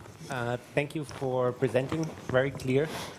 And thank you also for reminding of us what clubbing is like. I was very happy with that. The one question, or maybe two if I'm allowed. Yep. I think the first one is a little bit, is that now a medical device really that you're... Yeah, it is a medical device, a first-class medical device. With all the regulations? Yes, and so on. we have a C certification. Okay. And the second question that I had is that the study population is relatively small with 200, right? Is that something that you did? We have evaluated the app data because we have an app that comes with the product. And now we have 200 people in the app and evaluated that data, and it's a long-term study. And those are the first results, and we will publish them by the end of May, now in several medical journals. Thank you. And the final question, Karina. Yes, thank you so much for the presentation. I think that was really awesome. I loved your enthusiasm. I think it was a really great presentation. I was wondering, you said there's so far no other tool out there. Yep. However, I was wondering, is there any competition? As you're saying that this is an increasing problem, I was wondering, there must be other startups or companies working on that. Well, there are several products who are trying to cure tinnitus, but they are not working in that way. Therefore, we don't have any competition because we have a completely different way to cure tinnitus. Thank you. Thank you very much. That was our first pitch. A real pleasure. Thank you very much, Marlena. Thank you. And let's move on to the second pitch. Team is called Kilo Beza. Welcome, Alexander Mura. Hello, Alex. Good to see you. Hello. Again, feel the applause of the jury and everyone else back home. Loving the energy. Good to have you on stage. Stage is yours. There you go. Thanks very much. So DNA, that's the code of life, and at the same time, artificial DNA is the foundation of life science research. The issue is that most life science labs today, they actually depend on outsourced DNA synthesis provider, meaning they have to order DNA online and wait a couple of days or even weeks until the DNA is shipped to them so they can conduct the research on vaccines, on tests, and genetic engineering in general. Well, that's why we have developed Kilo Beza, which is the world's first personal DNA synthesizer. It makes DNA synthesis for researchers, for every researcher, so easy that it's almost as easy as brewing a cup of coffee. We sometimes also call the device an espresso machine for DNA synthesis. Well, our solution gives researchers access to DNA in just 2 hours or even less. So any researcher can now make DNA on the lab bench. The value we provide is that we speed up the process of purchasing DNA at least tenfold but in many cases it's actually much more, up to 360 times. In terms of traction, we started selling our device in May last year. So far, we've made more than $500,000 accumulated revenues. Especially in February and March, we saw very great sales. And we sold more than 30 devices so far. Also quite interesting, to one of our largest, or to the largest competitor actually, to IDT DNA. So why is it the right time for our device? Well, on the one hand, we see a lot of dynamics in the life science research. We see a lot of new tools coming up, for example, CRISPR-Cas9, which just allows researchers to make much more and faster progress. At the same time, we need other tools which support that development. Also, RNA vaccines are, well, quite famous by now, I'd say. On the other hand, we just faced a big crisis. So the pandemic actually slowed down a lot the supply of DNA. It's a tragedy that we have a pandemic and at the same time the life science research labs have very big issues to get the DNA material they need to work on DNA tests, to identify the virus, and to work on vaccines. And we can just provide a much more independent and fast solution because we don't rely on delivery services. You can have your DNA synthesizer in your lab and just synthesize anytime you want. Yeah, about the market, we have about 500,000 life science labs in the world today. And if we sell to just 10% of those devices, we have a market opportunity of about $2.5 billion. So, thanks very much. I'm already done. Thank you very much. Very laid back, very efficient, the way we kind of know it from you. Canvas, you first, and then Dudu. First come, first serve, no pressure. Well, thank you very much for your presentation. It was great. Can you tell me more, or can you tell us more about your pricing model in detail? So our largest competitor is actually these DNA services which ship DNA to you. That's why we choose a business model which relies on cartridges or a razor blade model. So we sell the machine actually for a very decent price, I'd say. We sell them for $18,000 or 15,000 euros, which is actually very cheap for a lab device like this. And at the same time, we actually make money out of the consumables. So we have proprietary cartridges with the reagents needed to synthesize DNA. And we expand actually that portfolio of consumables because there's a lot of different DNA products. So we know, most people probably know about standard DNA, which is the 4 DNA bases. But then there's much more like RNA. We have a lot of different modified DNA products, such as DNA probes, which are used actually for corona diagnostics. Yeah, and a lot more. Thank you. Thank you. Okay. So that was actually exactly the question I wanted to ask, but to add something new to it. So you mentioned that you already sold it to 30 labs. So are they based in Europe, or so how is your sales strategy looking like? We actually do direct online sales. So customers can book on our homepage web live demo where they have a one-on-one demonstration of the device. And we ship and sell worldwide. So by now we sold devices all across the world actually, but Africa, not yet. But yeah, we have devices in Southeast Asia, in America, in Europe, South America. Yeah. Thank you very much. Always pleasure seeing you. Thank you very much. That was pitch number 2. Guess what's going to happen now, kids? Let's move on to pitch number 3. That's called Rotable. And welcome to Lisa Holzgruber. Hello, Lisa. She's going to need a second because it's kind of tricky always taking your mask off with a cable there. Yes, you can applaud if you feel like it. That's good. Because, you know, it's sometimes tricky. And I know what I'm talking about. Think about having a beard and a mask. That's hard work. However, Sorry there for you that. are. It took some time. You good? But yeah. Stage is yours. Whenever you feel like starting, go for it. Hi, I'm Lisa, and unfortunately, I've got bad news for you. The COVID crisis has shown that medical staff resources are valuable and scarce. However, we are currently wasting those resources. One doctor spends on average 3 hours per day on admin tasks, leaving less time for patients. One of these time-wasting tasks is the clinical rotation scheduling. Let me show you why.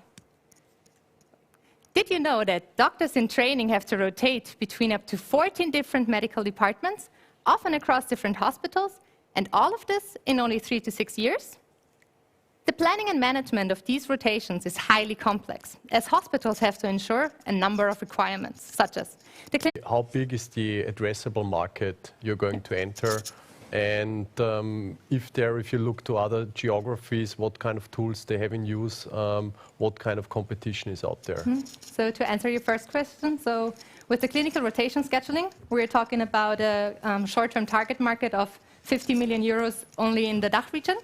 But as soon as we tap upon the up and cross-selling potentials that I talked about, like recruiting, personal staffing, other healthcare professionals that rotate, there we're talking about a serviceable market of around 600 million euros, also again in the DACH region only.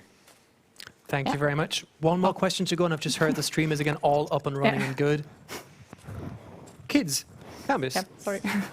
So thank you very much. Actually, my sister is a doctor herself, and I think her hospital would need something like this. So how is the integration process of the software? Is it like a standalone software, or can it be integrated in a system that is already there?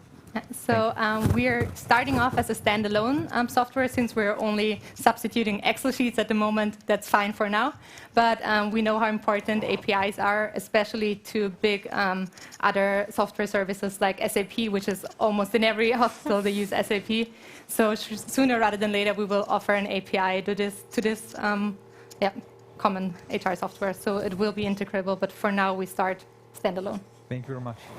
Thank you very much. Really well done. Always good to see you. Yeah, Thank you so much. Thank you. Have a nice day. Bye. Now, there's a great quote by someone called Ernest Hemingway, and he once said, "Courage is grace under pressure. If the slides fail and everything else goes ballistic around you and you're that calm, you are one hell of a courageous person." That was one for the books to look at, how you handle it if something doesn't quite work. That was really sweet. Now, we're going to move on to the next category, which is called security and big data. Let's meet our next team. It's called Node Ventures. And let's say hi to David Schnetzer. Hello, David. David. What rocks your boat, David? It's okay. You can call me whatever you like, Sunshine. Yeah. In that sense, brother, the stage is yours. Whenever you're happy, go for it. Fast, wrong slide. Cryptocurrency is here to stay. We all know the hype in the consumer market, but did you know that even corporations have started to invest into cryptocurrencies? Companies like JP Morgan, PayPal, and Tesla moved part of their assets into cryptocurrencies. This is a trend which is unstoppable. But there is still one big problem. Over $7 billion have been stolen from online storages. So people might think that offline storage is the solution, like paper wallet printouts, wallet cards, USB sticks, or hard drives. You are damn wrong. 210 billion worth of Bitcoin alone are estimated to be lost because they accidentally ended up into the trash or were lost otherwise. It is the biggest problem in this industry. Node Venture is a unique custody solution for crypto assets. We developed a patented technology that allows to store cryptocurrencies offline, but make them available 24/7, as if they were online. Offline and online sounds like a contradiction. It really sounds like a contradiction, but we found the way. And we have a patent on it. And the Financial Market Authority has approved us. And we passed the most scrutinized international security standard, the ISO 27001. It does not stop there. We are far beyond just theory. We already secured 2 paying customers in the financial service industry and have 1 proof of concept with a leading bank. In a sense, what it is. Node Venture is a unique custody solution for crypto assets. They can use our solution as API integration, or can use our solution, our all-in-one complete solution to integrate this via API into their system. How do we charge for it? Very easy. We charge a custody fee depending on the volume and a paper wallet license. Paper wallet means an amount for each wallet or number of clients. Just to be clear, out of 5,900 banks, we only consider 1/3. With an average license fee of 50,000 euro per month, this has a revenue potential for our solution of 1.1 billion euros in the European Union alone.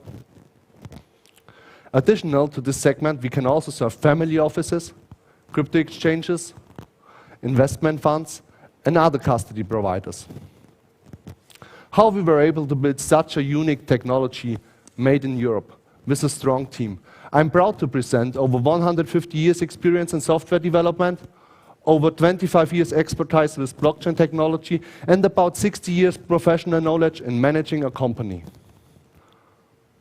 NodeVenture combines decades of experience with the spirit of innovation and an unstoppable drive for further development.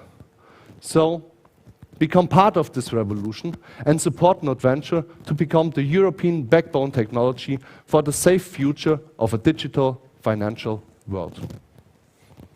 Thank you very much, David. Thanks for sharing that. 21 seconds to go. Let's see what the jury has to ask. Jury, you know, it's first come, first serve. As soon as you raise your little hands, I shall ask you. Patrick, you understood it first. Yeah, thanks for the great pitch, and I think your solution definitely makes sense. But I would like to emphasize a little bit, maybe you could give us more insights on the competition in that area. Yeah, we have global competitor scoring, around about 45 competitors in the world. And we separate between the location, the registrations, the licenses, and the art of technology. And we are the only one in the world who is specialized to fulfill all needs for the European Union. Because imagine a bank here in Austria, they have her customers. And you say to them, yes, I store your assets safe, for especially with a company like Coinbase in the USA, and I transfer your assets to the USA, an Austrian customer. So I think that's not likely for the banks. That's why we are the unique solution for the European Union, because we have all who's needed to scale. Thank you. One question to go. Oh, Joscha. Thank you also from my side. It's very interesting. I think I'm just trying to understand exactly what is the service and what is the product, right? And I'm probably slow on this, so you have to forgive me. But I think at the end of the day, you are selling trust to some degree, right? That people trust you with the assets they place with you. Mm-hmm. So if you're not the Deutsche Bank or whoever, how are you sort of proposing to crack that, to make people actually trust you? In best case, the Deutsche Bank use us, and the Deutsche Bank evaluates how good we are. And we have the ISO certification. We have every year pen tests from external experts. They are specialized in IT security and forensic, and they check us every time. And we have we have a lot of due diligences we went through, and also we are able to ask every question who is required from a bank to receive our result or to send them our results that we are safe. So we sell trust for the banks, but the banks needed just a trusted solution for us. So in best case, no one knows that we are the solution behind the bank. So we make financial market infrastructure. Thank you very much, David. David, it's been a pleasure. I'll learn it eventually. I'll learn it. Thank you very much for being here. Thank you so much. By the way, fun fact, did you know that in 2021, the city of Miami announced that they will be paying their public servants in Bitcoin if they wish to do so? I read that on the internet, so it has to be true. Anyhow, let's move on to the next pitch. The team is called Garnet, and let's meet Alexei Katukov. I hope I got that one right. Alexei, stage is yours. Did I get the name right on a scale from 1 to 10? Yes. Thank you for having me here. Okay, good. Thanks for being there. Stage is yours. Whenever you're happy to go, go for it. Good afternoon. My name is Alexei, and I'm a co-founder of Garnet, a materials startup currently incubated in Science Park Graz. I'd like to present to you our cargo inspection solution, and by cargo I mean large containers delivered by sea, rail, or trucks. There have been numerous statements at the national and regional level on the increasing need to identify cargo that is inconsistent with its declaration, contain illegal goods, or poses threats to society. Now, a typical cargo inspection system has a key technology component, which is called a detection matrix. A detection matrix allows you to see what's inside of the container. One of the key parameters of the detection matrix is its speed. And the speed of the detection matrix is determined by the crystal inside of it. The only reason I'm telling you all of these technical things is because what is important to know about the market of the detection matrices, it's more or less a monopoly of a single crystal. We at Garnet have developed a crystal that is 40 times faster than the current commercially available crystal. This brings a direct benefit to our future customers, namely the increase of speed of processing cargo containers. Now, you would say, does this technology even have a market validation? And I will answer yes. You can meet this crystal almost in every airport of the world, because this crystal is installed in the small airport inspection systems produced by the dominant player on the market, Smith Detection. However, there is a huge journey going from this tiny crystal to the large size, top quality crystal required for the cargo inspection. And that is why we have top European research institution in collaboration with us.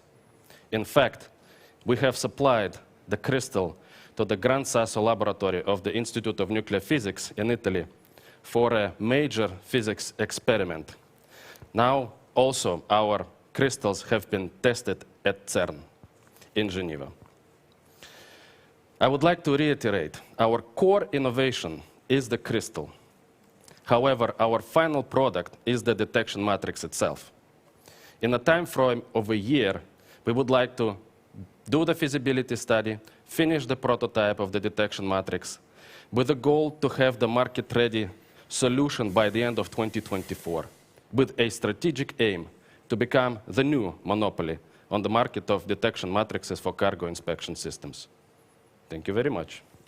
Thank you very much. That was also very efficient. A minute to go. Karina, you were prepared. Yes, thank you so much for the presentation. It was really interesting. I was wondering, who are your customers, and also how does the business model look like? There are only 4 companies that more or less form the market for the inspection systems overall. Like I said, we are already supplying tiny crystals for small inspection systems to the dominant player on the market, Smith Detection. But our customers will be all of these 4 companies in the future.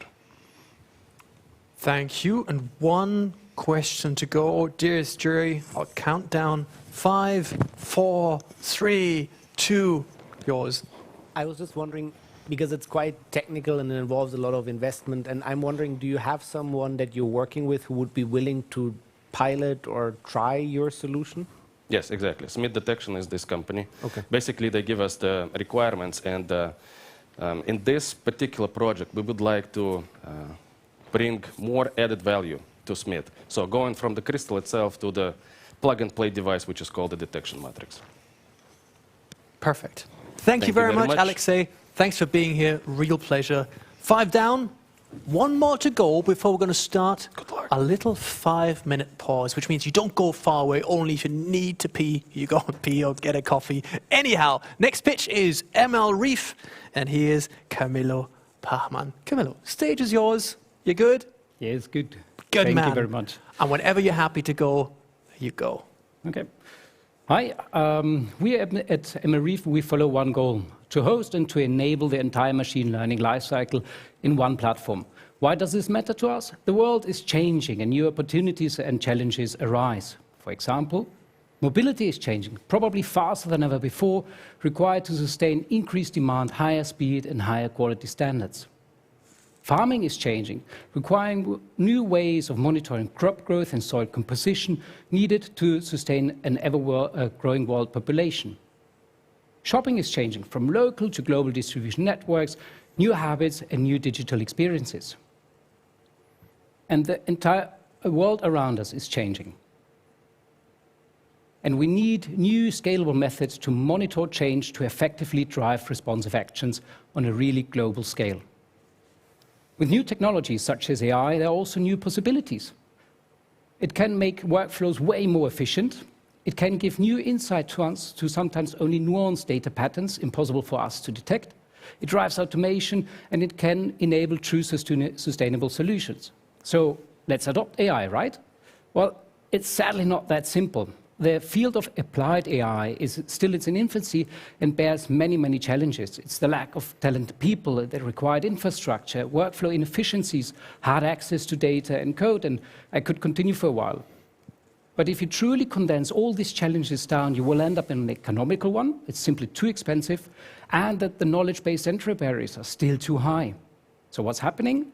Either organizations are excluded, are forced to project rationing, or AI projects simply fail. A recent study putting the failure rate as high as 87%. So what do we need to unlock the full potential of AI? Our approach is based on simplicity, completeness, and collaboration. Very simply said, Emerif is a community workbench to create AI. We provide the infrastructure for end-to-end AI development. Our users themselves provide their content and data and scripts. We make it just easy for them to share, to collaborate, and to reuse these contents instantly. And all this within a collaborative and very reproducible environment. On a more technical note, our objective is to use the best practices learn from software development, known as DevOps, and also known from platforms like GitHub or GitLab, and build machine learning functions on top of that to really create a holistic machine learning experience.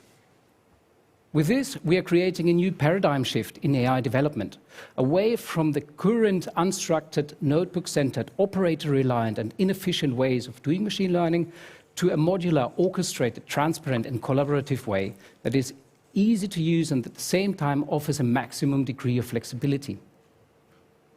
So at the end, what will it give? It's super fast prototyping, it's in-depth collaboration, it's an easy way of sharing your work, it's granular reproducibility of every value-added step, it's complete ownership of what you are doing, and for now as well, free computing resources that we can provide.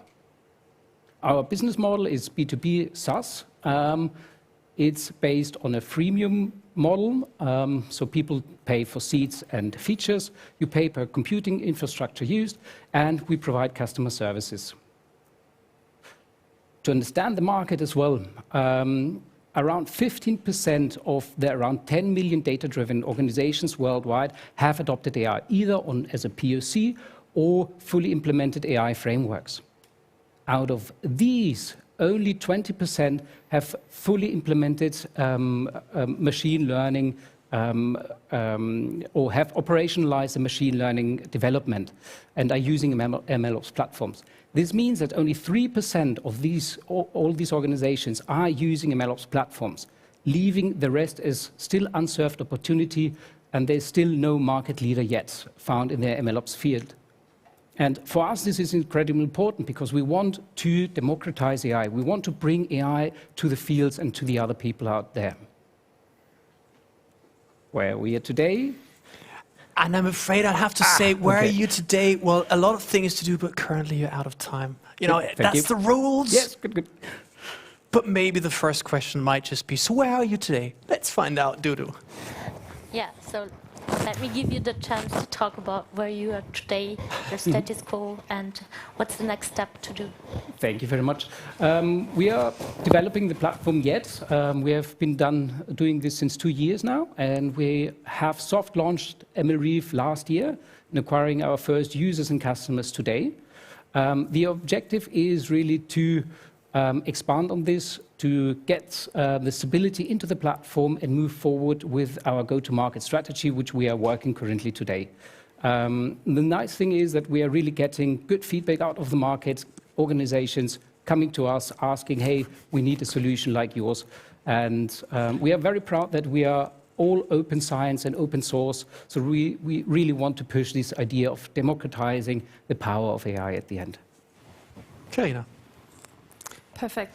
Thank you for the pitch. I've worked with data scientists and data engineers in the past, so I really know that this is a challenge and there is a need for a solution like that, but I also know that there's a lot of competitors out there.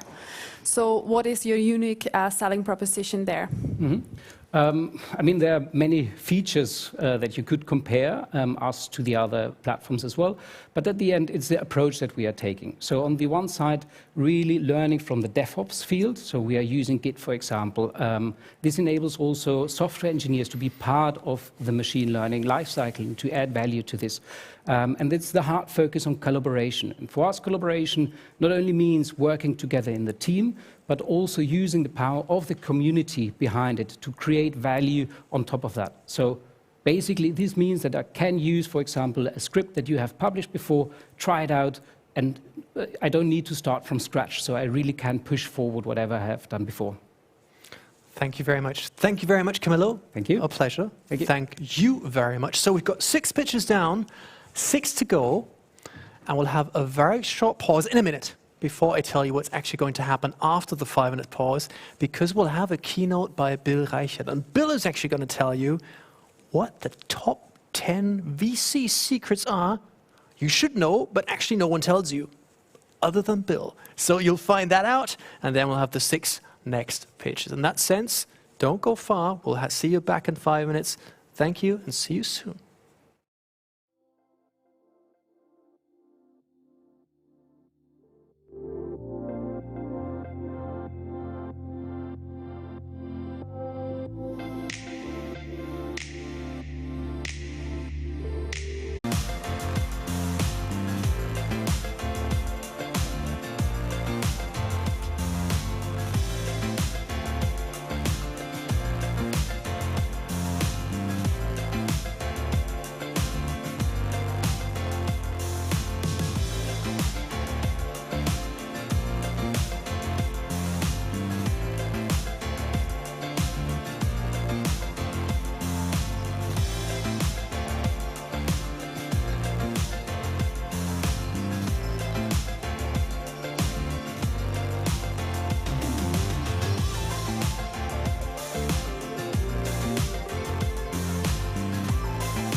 bench, and he's also an investor, an entrepreneur, an author, a mentor, and whatnot.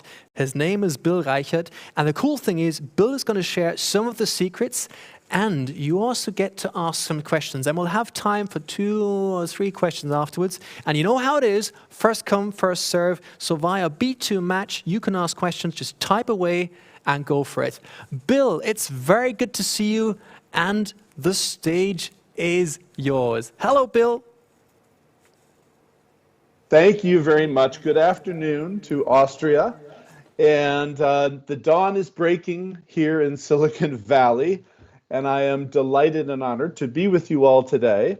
I would much rather be with you physically in beautiful Vienna, but yeah, you know, this works pretty well, and at least I get to connect with all of you. So thank you very much for the introduction, and let me share with you a little bit more about the background of where this came from. I actually started my career as an entrepreneur long ago and far away. When I was a graduate student here at Stanford, I wound up starting a software company before it was fashionable for graduate students to start software companies. And that got me into this whole Silicon Valley entrepreneur thing. And I was very, very, very fortunate. I had some great advisors, some great investors, some great mentors. And I thought by the time I became a venture capitalist that I knew a lot about the way the whole venture capital innovation ecosystem thing worked. And then I discovered as a venture capitalist that venture capital does not exactly work the way that I thought it did as an entrepreneur. It doesn't exactly work the way it's portrayed in sort of the popular tech literature. And so what I wanted to do today was share with you the top 10 VC secrets that entrepreneurs need to know, but investors are not sharing. So the idea here is to get you inside the mind of the venture investor and peel back some of the mystery and some of the false impressions that entrepreneurs have about the way VCs work. So with that, let's jump into it. And let us get okay. So, secret number 1. Contrary to popular belief, investors don't invest with their brains. Now, this seems a little bit odd, and this was surprising to me when I made the transition from being an entrepreneur to being an investor. But what I discovered when I became a VC was that contrary to what I thought when I was an entrepreneur, I thought that VCs were these amazing analytic brains that had some algorithm running in the back of their head that could ingest all of this material that was coming at them from all of these entrepreneurs, calculate an internal rate of return, and make these investment decisions, right? That's why they were paid the big bucks. So when I became a VC, I went to my new VC buddies and I said, okay, now I'm one of you. Could you tell me what's the algorithm? And they looked at me and they said, well, Bill, it's kind of pattern recognition. After 5 or 10 years, you'll get the hang of it. I thought, whoa, this is very different than I thought it was. I thought it was this quantitative, analytic, evidence-based, data-driven process. But it turns out that, in fact, we investors, we're not really investing with our brains, we're investing with our hearts. And that, to most entrepreneurs is a surprise because to a lot of entrepreneurs, they're not clear that investors have hearts. But the reality is that VCs are humans like anyone else, and we know that humans, they do things that they want to do, not necessarily things that they should do. And so the challenge for you and what this means for entrepreneurs is the way you separate yourself from the rest of the pack. It's not about having more slides with more data and more evidence and more logic to explain why it is that they should invest in your company. No, what you've got to do is you've got to get them to fall in love. You've got to get them to think, this is amazing. You got to get them to say, wow, that's incredible. You can do that? Tell me more. So Wow is an emotional response, right? Wow is not an intellectual response. You got to get our hearts beating faster. You got to get our pulses racing. That's the secret to connecting with investors. Now, of course, what you say has got to make sense. It's got to be logical. It's got to be understandable. It's got to be something that we can take back to our partners to explain why we think this is an interesting investment opportunity. But in order to separate yourself from the rest of the pack, you got to get them to fall in love. And the way you get them to fall in love is you have to have a compelling value proposition. You've got to be able to deliver benefits that make you 10 times better, 10 times faster, 1/10 the cost, last 10 times longer, whatever it is. You've got to have a compelling value proposition. You've got to deliver compelling benefits. That's what makes investors get excited about a company. That's what makes us differentiate you from the rest of the pack. So, secret number one, get them to fall in love. Investors invest with their hearts, not just with their brains. Okay, secret number two, contrary to popular belief, VCs are not impressed by your vision and passion. We talk a lot in the innovation ecosystem about vision and passion and the importance of all that. And yeah, you got to have vision, you got to have passion. But fundamentally, we are impressed by your ability to execute and sell. And this is one of the sort of most misunderstood aspects of the whole investment process is, at the end of the day, what investors realize is if you can't execute and you can't sell, you're not going to be able to build a successful company.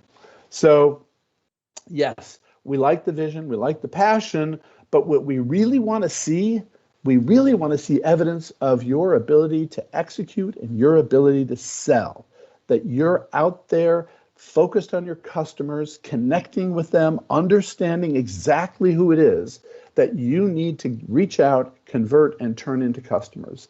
So, second secret is make sure you demonstrate your ability to execute and sell. It's not good enough to be a visionary. Third secret is you shouldn't underpromise and overdeliver. So, now that doesn't sound right, does it?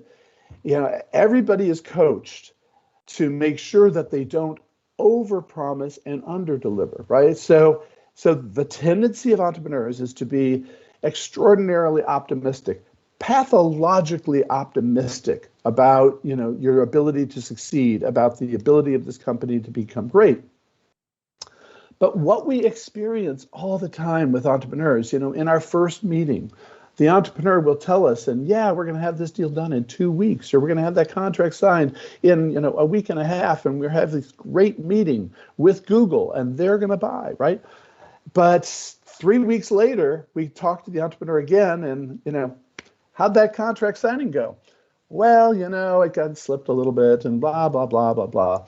And so what advisors tell entrepreneurs is, hey, be careful. What you should do is underpromise and overdeliver. That sounds like good advice, but your reality is you have to overpromise and overdeliver.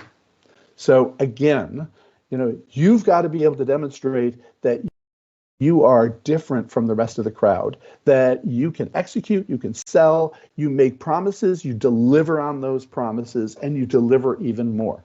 So, unfortunately, the reality is you have to overpromise and overdeliver. Secret number 4, VCs are not looking for big markets. Everybody in their pitch deck, and I apologize to those of you who are about to do this to us, but every entrepreneur is coached, those VCs, they're greedy bastards. And so they want you to be a unicorn. And for you to be a unicorn, you've got to have this really, really big market. And so all these entrepreneurs, they go out to try to Google a number that will give them the biggest TAM that they can possibly get. So I'm assuming a lot of you have already been coached on what a TAM is. A TAM is your total addressable market. It's a concept that that creeped into entrepreneurship, many years ago from some business school genius who said the way that entrepreneurs should segment their market is in terms of TAM, total addressable market, SAM, serviceable addressable market, and SOM, serviceable obtainable market. So this looks like you're sort of a studious, disciplined, sort of entrepreneur. But it's all baloney, I'll tell you. Almost every entrepreneur misuses this, and almost every entrepreneur, what they do is they walk into the room, walk on stage, and they put up a TAM slide that says, we're going to disrupt the $3.5 trillion healthcare industry. And at this point, every investor's eyes just glaze over and no, this is baloney. These guys are exaggerating and they don't understand how to segment the market. The reality is we're not looking for big markets. Almost every market you could possibly address is big enough to build a great company. What we're looking for are companies that can grow fast and become big because they have a good market opportunity. What makes for a good market opportunity? Well, some of the best market opportunities out there in the history of venture capital have been $0 billion markets, right? So, how big was the market opportunity when Facebook started or when Netflix started or whatever, right? Most of the market opportunities for great companies are new market opportunities that the company creates. We're looking for good markets, not big markets. A good market is a market where you can establish a beachhead and scale rapidly. Being able to scale rapidly is a characteristic of a market that is not crowded, that is not highly competitive, where there is a compelling benefit you can deliver, where you can acquire customers quickly and at unit economics that are attractive. So stop talking about big markets. Talk about good markets. Talk about a market where you can establish a beachhead, you know who your customers are, and you can scale your company rapidly. Secret number 5. This sounds funny too. VCs don't invest in entrepreneurs who are smart. And I'll tell you the point here. The point here is that we come across a lot of entrepreneurs who've done exceedingly well in school. And all of their lives, they were told they are smart. Now, the problem with someone who thinks they're smart is that when a problem comes up, when there's a challenge, when there's a question, the smart person believes, I have to have the answer to that question. And that's not usually going to be true. Sometimes you just don't know the answer. So what we're really looking for are entrepreneurs who are savvy. What's the difference between smart and savvy? Well, savvy is the entrepreneur who says, I don't know the answer to this, but I know how to figure it out. I know how to, go find this person and go test this path and, check this approach. I'm going to figure it out. And entrepreneurship is really, it's not about being smart, it's about being savvy. It's about figuring it out and being aware of the fact that you do not have all the right answers up front, and you're going to have to figure it out along the way. You're going to have the discipline, the savvy, the processes for working through uncertainty and finding the best path. Secret number 6 is VCs do not invest in entrepreneurs who are nice. And, we're all raised to be polite and, defer to authority and, be, professional. But what we're really, really looking for are not entrepreneurs who are nice. We're looking for entrepreneurs who are persistent. We're looking for entrepreneurs who have an incredible sense of urgency. We're looking for entrepreneurs who are intolerant of mistakes, of slips, of people who don't deliver on their commitments. And so a lot of the times, entrepreneurs, when they're talking with VCs, entrepreneurs will sort of defer to the VC the process of funding. They'll sort of abdicate the process to the investor, and they'll say, well, we'll let them follow their process. What you really want to do is you want to be on top of the process, show that you are driving, that you are not there to beg for money from the VC. You're there to drive your company to success. And so you're giving the investor the opportunity to invest in your company, not arrogantly. You don't have to be arrogant about it, but you have to be highly confident, driving your company towards success, being persistent. And I will tell you, the story of almost every successful entrepreneur is the story of an entrepreneur who is unbelievably persistent, who is amazingly resilient, and is incredibly savvy. Those are the characteristics we're looking for in entrepreneurs, not smart and nice. So, secret number 7, high-performing teams do not always execute in harmony. And this was kind of an epiphany to me as an entrepreneur when I made the transition into venture capital. Because when I was an entrepreneur, I thought this whole entrepreneur thing was about finding people who shared your vision and locking arms and marching forward into the future to make a dent in the universe. And when we would start arguing around the conference table, I thought, oh my God, wait, something is wrong. There must be something dysfunctional about how can we be arguing if we all share this vision and are aligned. But it turns out that most high-performing teams have a lot of conflict. And it kind of makes sense, because if you attract very high-achieving people, if you attract very good talent and you bring them together, what you're going to discover is you'll have different points of view. Now, as a founder, you have a choice. You can let different points of view be expressed, in which case you're going to have an argument, or you can crush all these different points of view, or you can hire people who only say what you want to hear them say. Bad idea, right? So as a founder, as an entrepreneur, when you're building a team, you want to bring in these diverse points of view. You want to hear these diverse ideas. It turns out the most successful teams are fueled by constructive conflict. In other words, you get people battling for the best ideas around the conference table. You get people saying, I've got a better idea, and expressing that idea and learning how to be good at communicating and arguing in a way that is culturally healthy. Arguing in a way that is culturally healthy means you respect other people's opinions and you make your arguments based upon data and evidence and logic, not upon personality or power, position, or strength of title.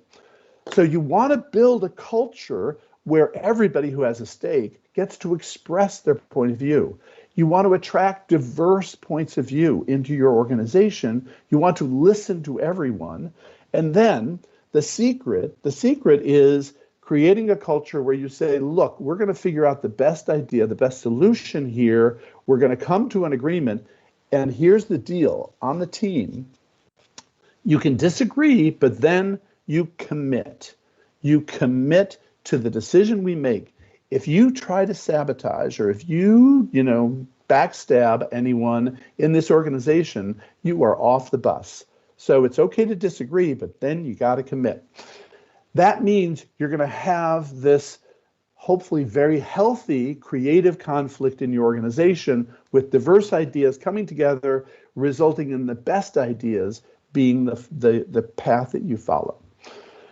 Secret number 8 is something that was told to me very early on in my career that has stuck with me, that is incredibly important if you are trying to raise money, if you're trying to sell products. The reality is that customers don't buy products. customers buy benefits. Now, this sounds like sort of a nice, poster board on the wall, but it's really, really important in the way you talk about your company and the way you execute.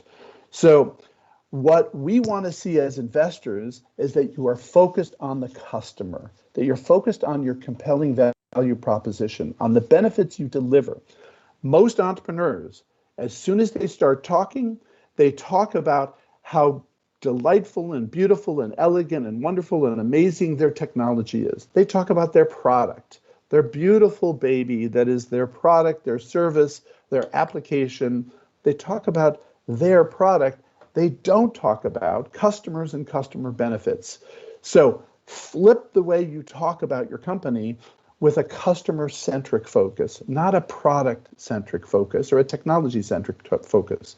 Because at the end of the day, customers don't buy products, they buy benefits. You've got to have a compelling benefit, and when you are pitching your company, whether it's to an investor or to a partner or to a customer, you've got to pitch the compelling benefits that you offer, not the elegance of your product.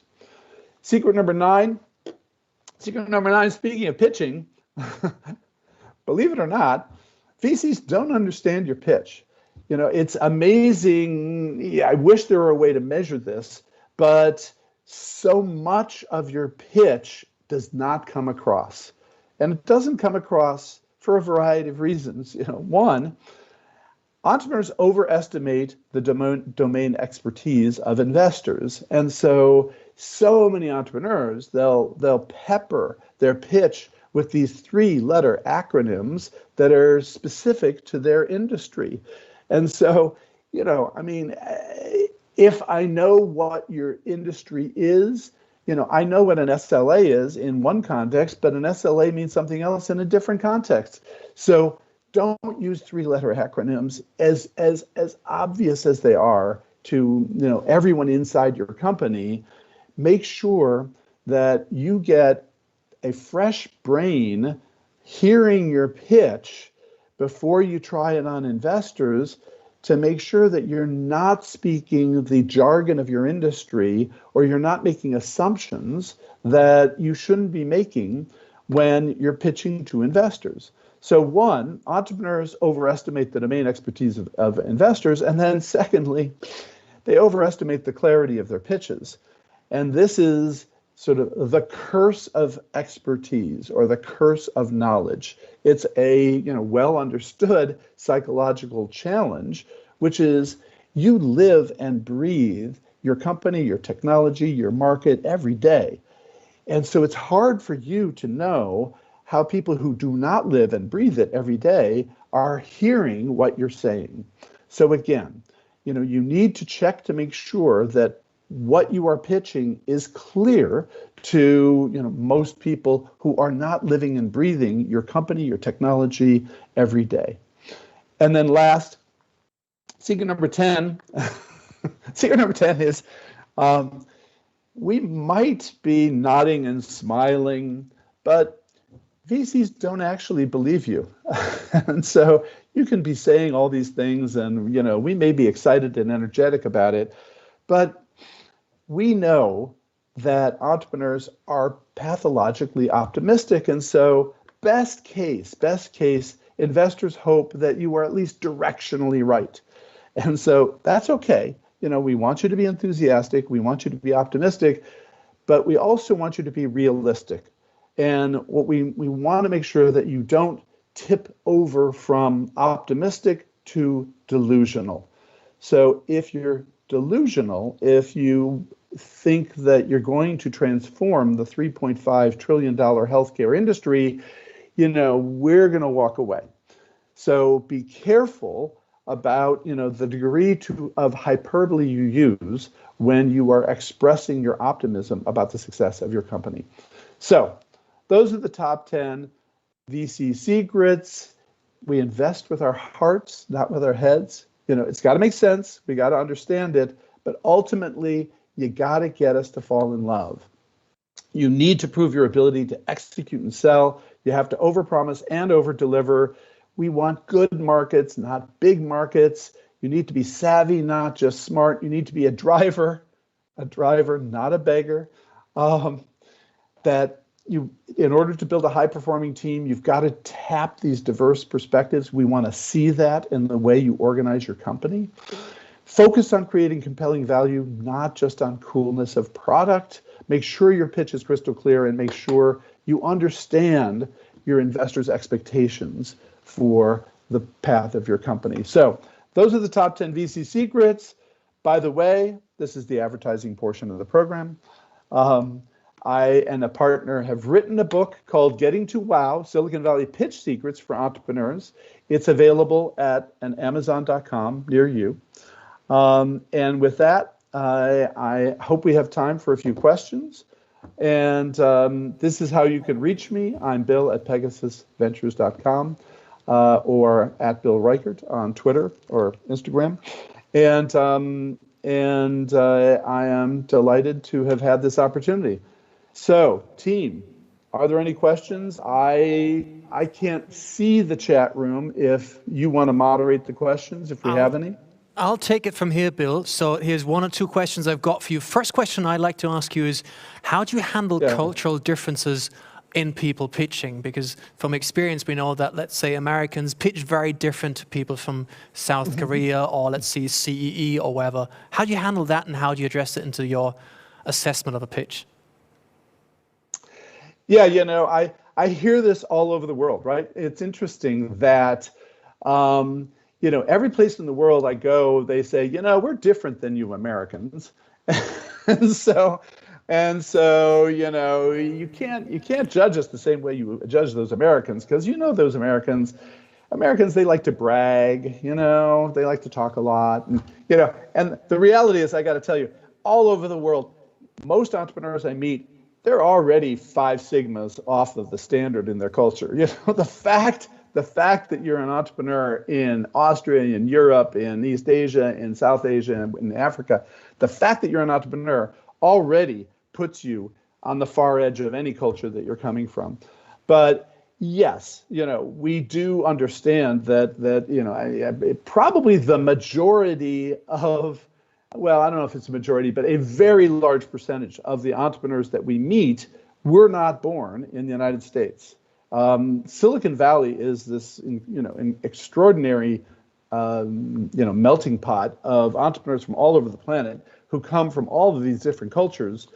And what we have seen is that, you know, entrepreneurs have all over the planet have become part of this global innovation culture, which is more defining of entrepreneurs than necessarily their, you know, sort of country culture.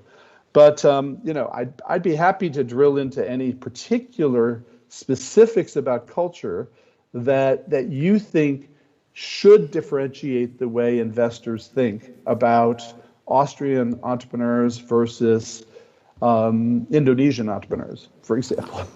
Now that would be a fun discussion. But maybe let's go to. I'd love to have that one day. But here's a different question from someone from the audience. It's a bit of a critical question. Someone says, "Why take on an investor that does not invest with their head?" That's an audience question. It's not my question. So don't shoot the messenger. No. I think that makes a ton of sense. It's. You know, I mean, if you can find that investor, God bless you. But the reality is that entrepreneurship is so uncertain that, you know, especially if you're early stage, the reality is that there's so much uncertainty, there's so little data. Most of the data that entrepreneurs present to us is not particularly on point. You know, we're targeting a $56 billion industry. Who cares, right? Who cares? So entrepreneurs give us all sorts of data that actually isn't even relevant. And the data that's relevant, you know, what are your past 12 months performance? That's relevant data, but it's not necessarily definitive data. And so the reality in the world is your likelihood of success is going to be based on your ability to execute and sell. And a huge part of your ability to sell is going to be your ability to connect with people beyond the logical data evidence threshold. So part of the, investing with our hearts, part of venture capital is your ability to excite your audience. If you cannot excite your audience, then how are you going to acquire customers? So, because we know people don't buy things they should buy, they buy things they want to buy. And so you've got to be able to connect, not just with the head, but you've got to connect with the heart in all of your business dealings. So that's why it's a good thing that you learn how to connect with the heart. And maybe one last short question. Here's another question that says, how would Bill approach a decision whether an entrepreneur is only smart and not savvy? So, that's the team. So this is the classic. Steve Wozniak was not very savvy, but he was really, really smart. Steve Jobs,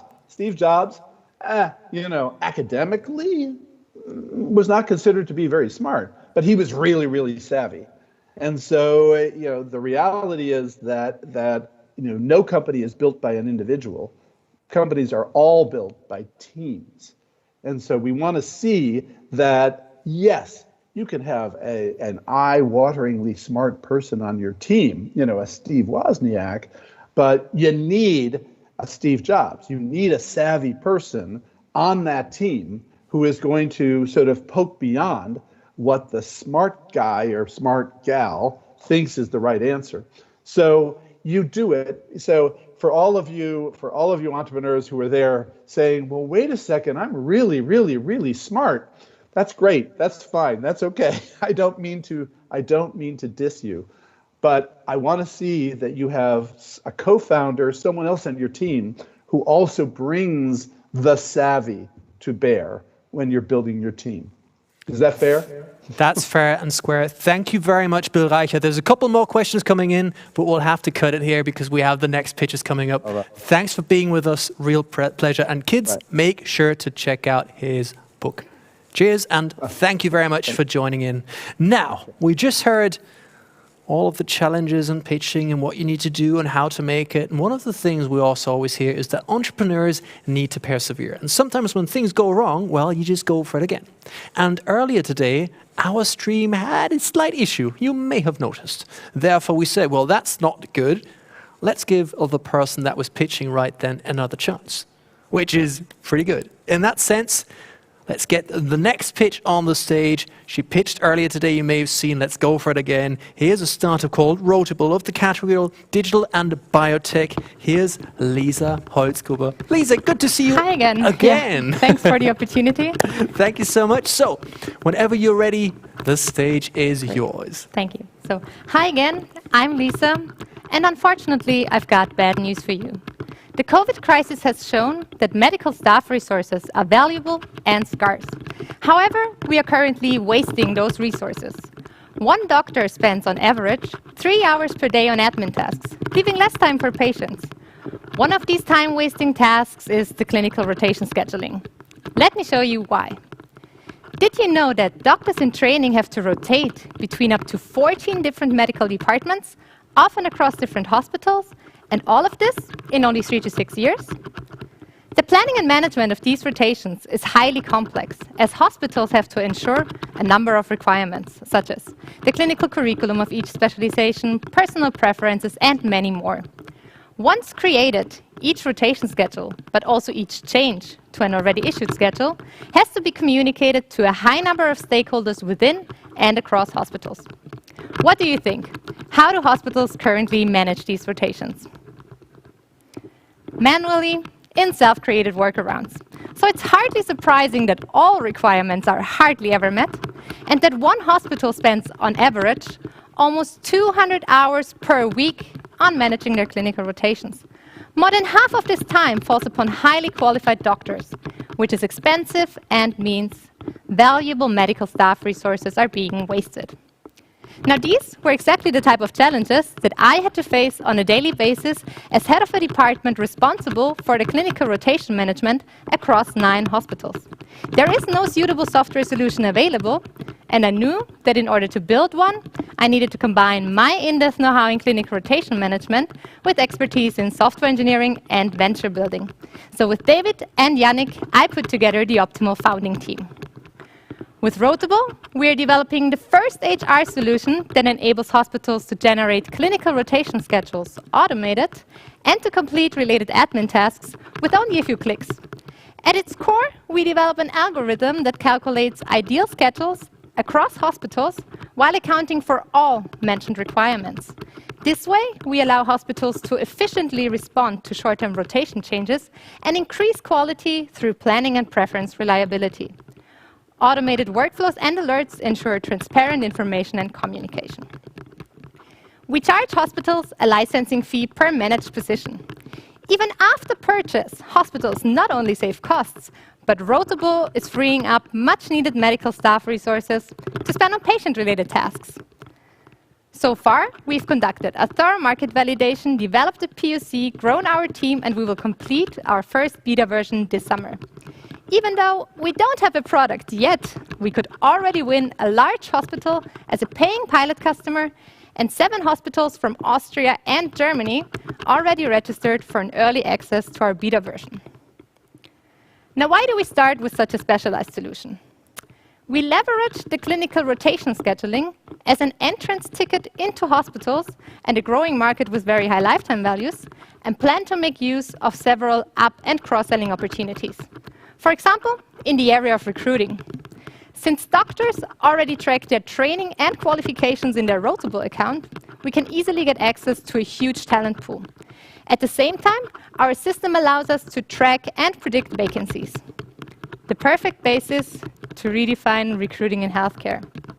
So apart from the fact that we can have a positive impact on doctors and the training of our future doctors, it also offers us an attractive upscaling case. We are not raising yet, but we are actively looking for contacts to investors. So please get in touch. Thank you. Thank you very much, Lisa. It was a charm. Good to see you again, albeit on Again, different circumstances. and have a good day. Thank you very much. Now, to explain, you're going, why no Q&A? Because we did it early on, so that's why no Q&A in that case. And by the way, kids, if you're listening in, that's why you always have a plan B when pitching. 2 categories down, 2 to go. Our next category is social and climate impact. Let's see our first startup. It's called Cape, and welcome, Peter. Stage is yours. That's the part where you would be applauding if you were back home. By the way, you in the audience, if you feel like, I know you haven't done that in 14 months, but it kind of, if you put your hands together like so, it does make a noise. Good. Yeah. Thank you. You see, in pandemic times, you tend to forget sometimes rather normal things. Anyhow. Stage is yours. Whenever you're good to go, go for it. Hi, I'm Peter, and I'm the founder of Cape Skateboards. Ever since I started skateboarding, I never understood why they were made out of wood. I mean, wood breaks, wood chips, wood loses its feel. And this is why a professional skateboarder needs to change his board every 2 to 3 days. To me, it was crazy that there was nothing else on the market but just a wooden plywood. So I looked at other sports equipment like tennis rackets. They used to be made out of wood as well. But there was a time when they made a transition to high-tech materials. And with this transition, also the sport changed. And this is our vision. We want to change the way how skateboards are made. And this is our solution. It's called the Vanguard. It's a skateboard optimized in shape and production. Okay, what does it mean for a user, for the skateboarder? Well, if you're a beginner, you will learn tricks faster because it has a shape that is optimized for that. And if you're a pro, you can be much more deliberate about your tricks and do tricks that weren't possible with normal wooden boards. This is not just a new idea I had. I started making skateboards 8 years ago in my parents' garage. So I have hands-on knowledge about materials. And 2019, we started with a completely new way of making boards. Skateboarding is booming at the moment. If you go to skate park, it's packed. It's because it's a corona-friendly sport. And also, it's in the Olympics for the first time, so it's a good market to be in, and it's fun.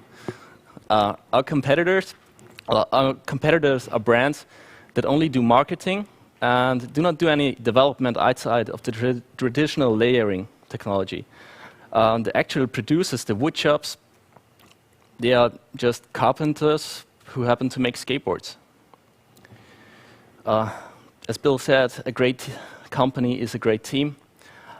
We have a great internal and external team, but also we get a lot of support from outside the industry that want to see this technology evolve. We have design prototypes, we have functional prototypes, and we have successfully proven that this idea and this technology works. Right now, we're in the middle of setting up the serial manufacturing. This technology is not just new in skateboarding. It's completely new in the production of lightweight composite materials. So what does it mean? Can we make more than just a skateboard with that? Yes. We can make pretty much anything that needs to be light and strong. So the automotive industry would be the next step. Yeah, but what about the environment? Well, with our technology, we've solved the three main problems that there are with composite materials, which is price, production time, and recyclability. We work together with a company that goes into the oceans, pulls out the fishing nets, and there are a lot. I don't know if you've seen the episode on Netflix, but there's a lot of fishing nets, and with that material we use to make our skateboards. And we want to show the world that it's really possible to make extraordinary, really well-made products that perform great and at the same time clean the oceans and keep our planet safe. Thank you. Thank you very much. Oh, look, we started something. That's quite good. Dear jury, that's the part where you take off your mask. That's you first, Karina, and then it's you, Dudu. Perfect, super interesting, and I definitely agree. You can definitely see more skateboards, definitely in the city of Vienna, at least on the streets. I was wondering, what's the cost of a skateboard compared to a traditional one?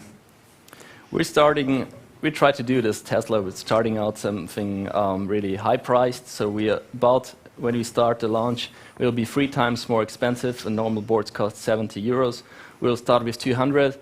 But as soon we switch the manufacturing from 1 cavity molds to 3, 4, 5, maybe 10 cavity molds, we will reach the prices of an ordinary board in 2023. Sweet, thanks. Dudu. Okay, thanks for the pitch. A great story, actually. So from the garage to the world. Can you tell us more about the sourcing of the material? So the nets, where do you get them? We work together with the industry leader of recycling polyamide, which is nylon 6. Polyamide, especially nylon 6. They're sourcing it from the oceans, which is around 20% of their material, and the rest comes from carpets like this. This is usually, especially in the US, it's made of nylon 6. Yeah, that's the sourcing. May I add a short question to that? So do you need to go through a process of confirmation before you launch the final product? So how does that work? Confirmation, what do you mean? Like, does the product need any sort of certification before you can? No. Okay. Really, it's the current standard is plywood. So we that's our competitors, plywood, which breaks. And ours doesn't. Thank you. Yeah, that was quite. It's plywood and it breaks. Yeah. Thank you for that bombshell. It was a pleasure listening to you. Thank you. Thank you very much. If you look at him, might be a founder, might be a skateboarder, probably both. And yeah, sometimes cliches are right. There you go. 2 to 3 skateboards. A new skateboard every 2 to 3 days. That's like 120 a year if you're a pro. Just nod your head. Holy shit, that's a lot of skateboards. Anyhow, that was pitch number 7. Let's move on to number 8. You told me 3 times how to pronounce your name, and I'm super scared that I'm actually going to mess it up. I'm sorry, brother. I'll do my best. I'm actually nervous if I get it right. First name's easy. It's Emmanuel. Good. And it's Perigi? Perigi. Yes, messed it up again. Yeah, horrible. You can applaud if you feel like it. Not for me, but for him. Thank you, Good, Daniel. good. Yeah, it was a good effort, kind of. No, it was pretty nice. We actually heard even stuff like pedigree in the past, so I think that was kind of nice. Making my dog hungry, don't do it. Oh, he doesn't eat that. He eats the nice stuff. No branding. Anyway, just pitch, I'll stop. Whenever you're ready, just go for it. Great. So hello there.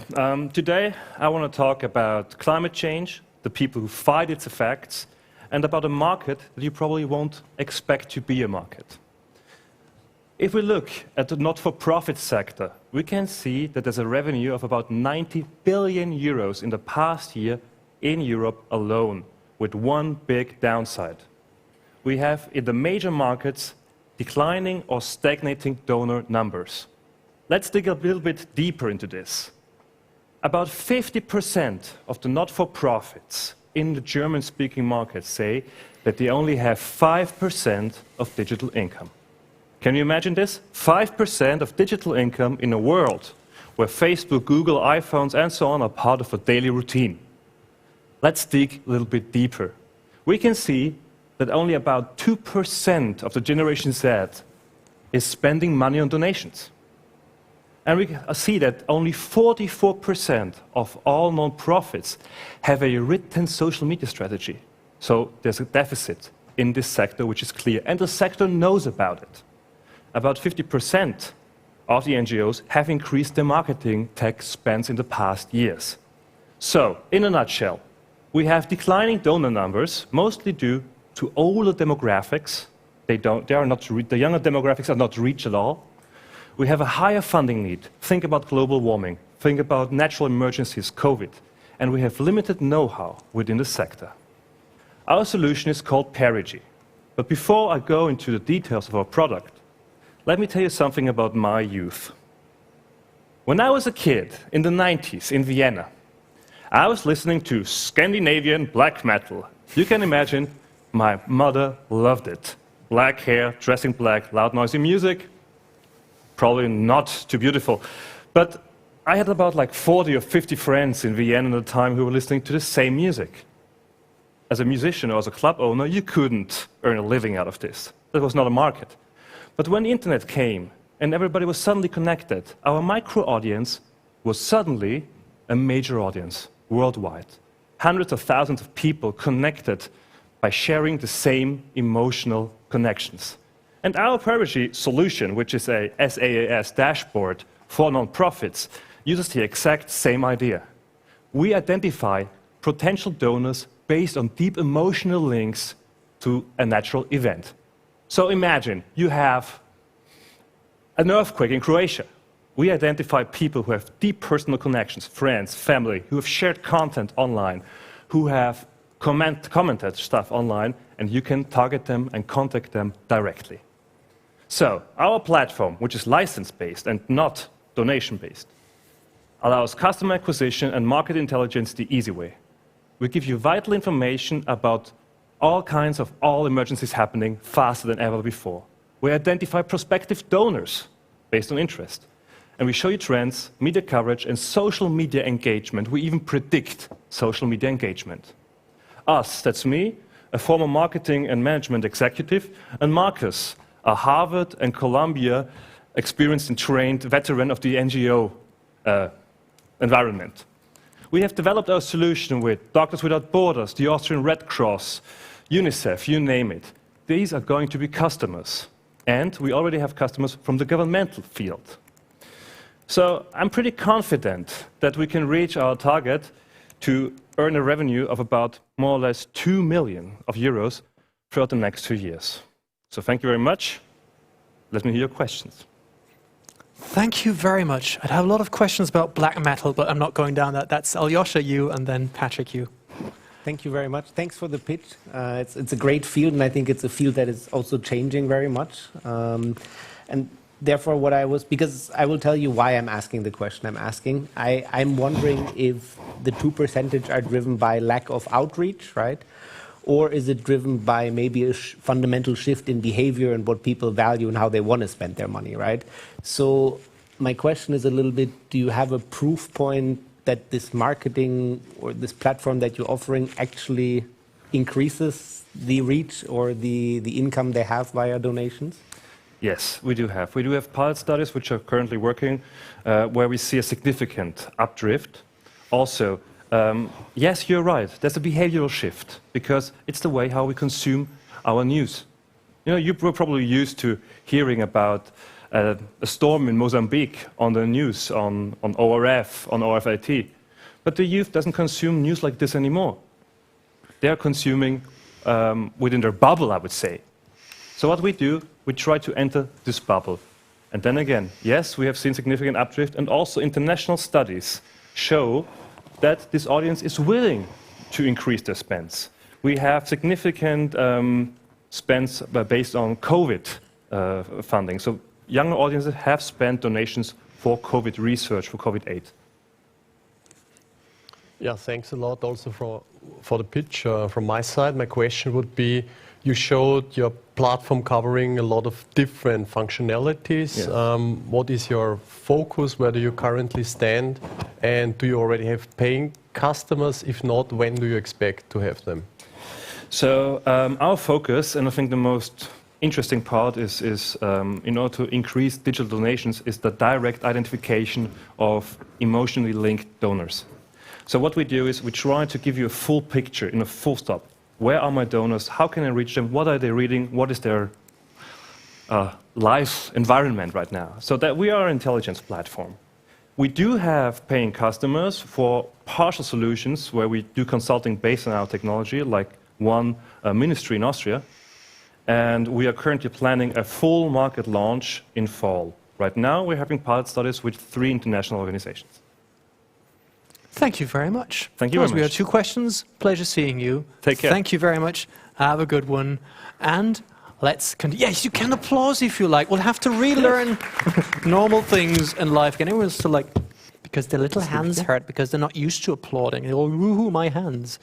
Anyway, no offense, but I like being slightly offensive once in a while. That's kind of fun. Anyhow, let's move on to the next pitch. Christoph and Epiclay. Stage is yours, Christoph. And the next one should come from the heart and not me instructing you to do so, or you'll have to earn the next one. Hopefully. Yeah, thank you so much, Daniel. Whenever you're good, stage is yours. Perfect. So having healthy lungs has never been as important as it is nowadays. Not only for us as humans living in these times, but also for our environment and our cities. Yep, they also need healthy green lungs. And that's exactly what we do at Epiclay. We are providing those green lungs for buildings and cities. We are at the intersection of 2 megatrends. One being air pollution, of course, as one of the most pressing challenges of our time, and the other one being urbanization, which basically means that a lot of pollution comes on a very limited and dense space. So we have to take actions, and it will not be only one action that we have to take, but arguably one of the most proven technologies is the photosynthesis of plants and trees. But to say it with Elon Musk's words, I like trees, but we don't have any space for them. And that's pretty true, actually. We have currently 500,000 trees in the city of Vienna, but at the same time, we have one infrastructure which is just standing around, not doing anything for our climate. And that's the facade space. We have 120 million square meters of greenable facades in Vienna alone. And that will have a tremendous impact on our environment and climate. And yes, there have been companies which tried to tackle this vertical space by planting trees or plants on them, but actually they have 2 big issues. They are either too heavy or complex in the installation to make retrofits possible, or they are very cost intensive due to extremely high maintenance needs. You could imagine that you basically put what you have on your balcony in your free time as greening scaled out on a whole facade. So here comes Epiclay into play. We combine the most robust plants found in nature with our innovative platform technology, the Epiclay modules. They are not only 100% recyclable and circular economy compliant, they also increase the energy efficiency of buildings, thus saving the property owner actually money. And we also tackle the biggest hurdle of current adoption, the low maintenance. We are positioned at the intersection of bioengineering and material sciences. Our plants grow directly on the surface of our modules without any soil, and due to the innovative irrigation system, you do not require constant watering and therefore also electricity. We want to achieve this with our international team of architects, biologists, designers, and business developers, as well as our long-standing, very experienced partners, such as in production, Gmundner Keramik. Not only internal factors are in our play, also the macroeconomic changes. On one side, the governmental push through monetary incentives on one hand, but also through the environmental legislation, which is put into place in many cities around the globe, not only Vienna, also San Francisco actually. And on the other side, the civil push through increasing pressure on stakeholders to invest into green infrastructure and green solutions. Last year, we were able to bring the title of the best university startup to Austria. This year, we want to do the same, but without the university prefix. Looking very much forward to your questions. Thank you. Thank you very much. Yes, yes. First one's for free when someone comes on stage. The second has to be earned. Just saying, just saying. Good. Dearest jury, who would like to go first? Just raise your hand if you have a question. That's your job. You're being paid millions for that today. Patrick.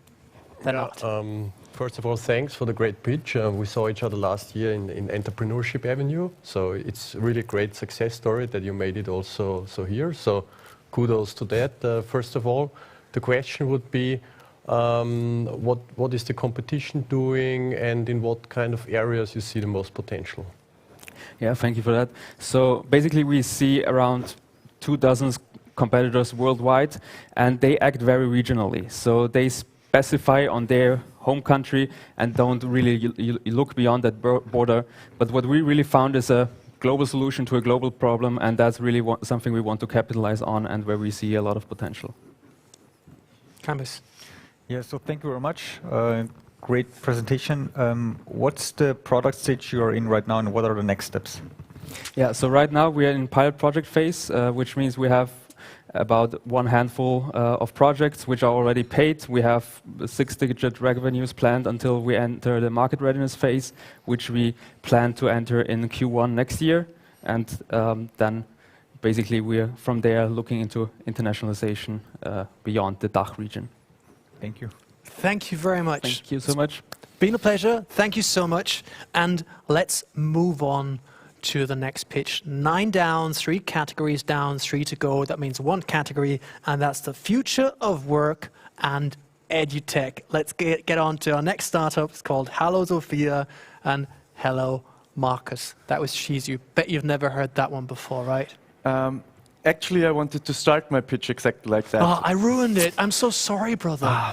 I'm sorry. You'll Because get you extra already 2 knew it, minutes. right? No, you'll not. Stage is yours whenever you're good to go. Have fun. Hello, I am Sophia, and my name is Marcus, because Sophia does not stand for a name, it stands for sophisticated advice for every business in the world. Why are we doing this? Because running a business is challenging. You face a lot of challenges every day. Sometimes as an entrepreneur, you have the feeling that the whole world is against you. You need to convince clients, you need to convince employees, you pay taxes, and then an economic crisis comes and you need to stop everything. You don't even have a department for all your challenges. And a whole network of experts, the Boston Consulting Group and McKinsey, are not affordable for you to bring you into the future, to face all your challenges based on sophisticated solutions. Because management consultancies are simply not made for small and medium-sized businesses. And it's okay for a big corporation to have 50 people in a room to listen to one expert that flew there from another continent to talk about a strategy. I experienced that myself as the strategy program manager of a public listed bank. It's great, you need that. But as an empowered entrepreneur, you just need a one-on-one expert session with the right person to make your strategic decisions yourself. And that's why we democratize the access to sophisticated advice, because we love entrepreneurship and we know that not everybody can afford the big 4 or the big 3. And the future of work is now. We are already living in. The platforms changed the way we do business completely. But one platform is missing. Business consultancy is still working the same way as it did it before, just on video. And that's why we deliver the best business advisory services right to your office, wherever it is. Our smart suggestions help you to find the right service, and then you can directly book a meeting with experts from banks, tax advisory firms, law firms, marketing agency, insurance brokers, and then you can meet finally online, because we can execute a micro-advisory project completely on our platform without even once leaving secure EU infrastructure. Hallo Sophia and the concept of micro-advisory was born out of the need of the pandemic for remote work to continue working while meeting was not advisable, but also support for small and medium-sized businesses. After we were among the winners of the EU versus Virus at the #1 at the Matchathon, the EU Commission connected us with all in all 60 partners that helped us shaping the concept, banks, industry leaders, how to make business advice, the methods of Boston Consulting Group and Co. accessible to small and medium-sized businesses. The big opportunity is video advice today. The highlight was that one of our partners, Amazon, took us to the Financial Times Congress to present this concept there, because Amazon CTO Werner Vogels compared it to his vision of cloud computing back then. We launched early and learned from 418 micro-advisory sessions on our platform in the prototype phase, and now do the relaunch to the beta phase. Big market, but we focus on inclusive pricing, and this is the amazing team that works remotely, and 6 of those people I never even met personally in my life. But we worked together since 1 year and already brought banks, lawyers, tax advisors to 418 remote offices within the prototyping phase. Thank you. Thank you very much. That's the one you earned, so they kind of liked it. That's a good one. Yeah, Dudu first. So, thanks a lot for the pitch. So great advice or expert advice can be very subjective at the end of the day. So how do you ensure that the experts you have on the platform are somehow checked? The funny thing is, we've been one of the best advices I ever got. I guess this is the best answer, because we like advice. Was when we thought about the process with working together with Chamber of Commerce to securing everything. VC representative from Y Combinator said to me, when Austrians would have made Facebook, you would need a whole editorial group to supervise all posts before they are posted. And then we thought it differently, by bringing the full transparency to the marketplace. Of course we check the plausibility before we verify an expert. And we have the approved expert where you need to do a video interview with one of our crew. But in general, we go into the way of transparency, showing the offer transparent on the marketplace, let user report misuse. And what we experience in the prototyping phase, it's very hard to convince someone. You really need to do an elevator pitch on your service description that really someone books your advice for payment and pays for it. But do you have any criteria you have predefined before onboarding them?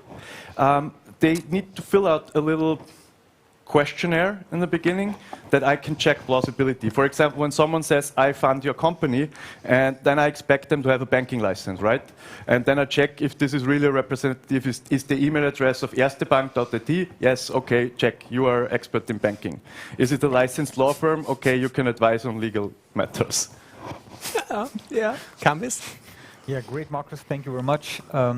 Considering your next goals when it comes particularly to the content and so on, what are they?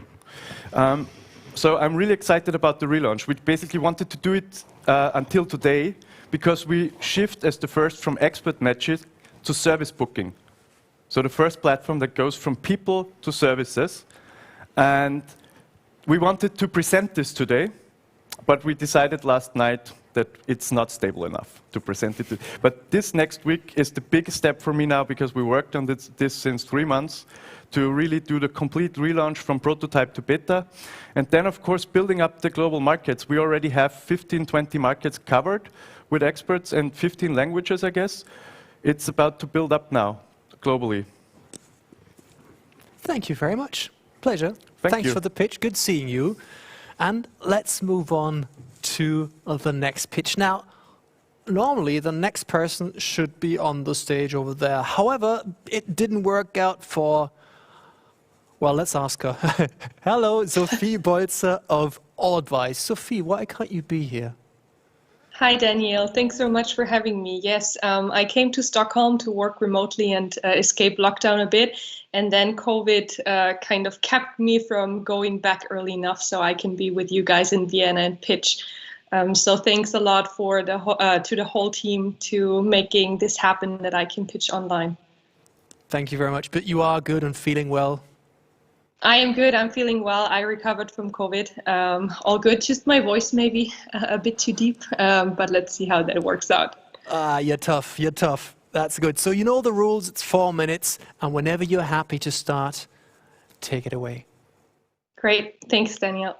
So, hi, everyone. I'm Sophie, founder and CEO of Advice, a learning and collaboration tool for businesses that helps them to manage knowledge smarter with audio.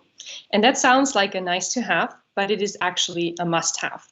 Because if your organization does a poor job in managing knowledge, your employees will be less productive, less efficient, and are less likely to make appropriate decisions. And that makes companies lose millions every single year. And the number one reason for that is lack of time. It simply takes too much time to share knowledge, and we're too busy to make time to process knowledge besides all these to-dos we need to deliver every day, even if that would make us do our jobs better.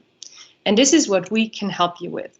We brought Advice to life because we discovered how powerful audio is to make knowledge sharing easy, fast, and finally work. You can think of it as an all-in-one tool for internal podcasting that allows you to record your knowledge as fast as a voice message, but perfectly structured in bite-sized tracks and playlists. And you share it right where people listen to it, in your company's own audio library that helps them to make most of their time and listen on the go. Our users, for example, listen to Advice while they're driving, doing laundry, or just simply making a coffee in their home offices. However, the difference to hosting a corporate podcast is, first of all, that it is fully collaborative, because we make it really easy for anyone in your company to use it without being a professional content creator, knowing anything about podcasting, or without needing a bunch of tools or equipment for it. Secondly, we fulfill highest corporate security standards, especially when it comes to access control, role management, and data privacy. And last but not least, we can easily integrate with other platforms by publishing and embedding playlists, by deep linking, or also the other way around by adding any visuals or media content to your playlist. Our very first audio library was actually targeting students who could create, share, and listen to study material with Advice, but it has soon been adopted by universities as a blended learning tool, and finally by companies for learning and development. And that brings me to my some tum slide. I realized I don't need any more after Bill's talk. However, I think it still gives some context and direction, because in particular, we found our sweet spot in sales enablement. That's what our 2 Fortune 500 clients started using Advice for. But we can already see how they're slowly adopting Advice for other use cases as well, like peer-to-peer learning, welcoming new employees, retirement handovers, or even async meetings, which, by the way, is a very promising use case we are working on right now. And in the next months, we will grow our team to keep up with demand and make Advice more scalable. And that will allow us to also make it available to SMEs, and in particular, fast-growing startups who hardly ever have the budget or the resources to set up proper digital knowledge management processes.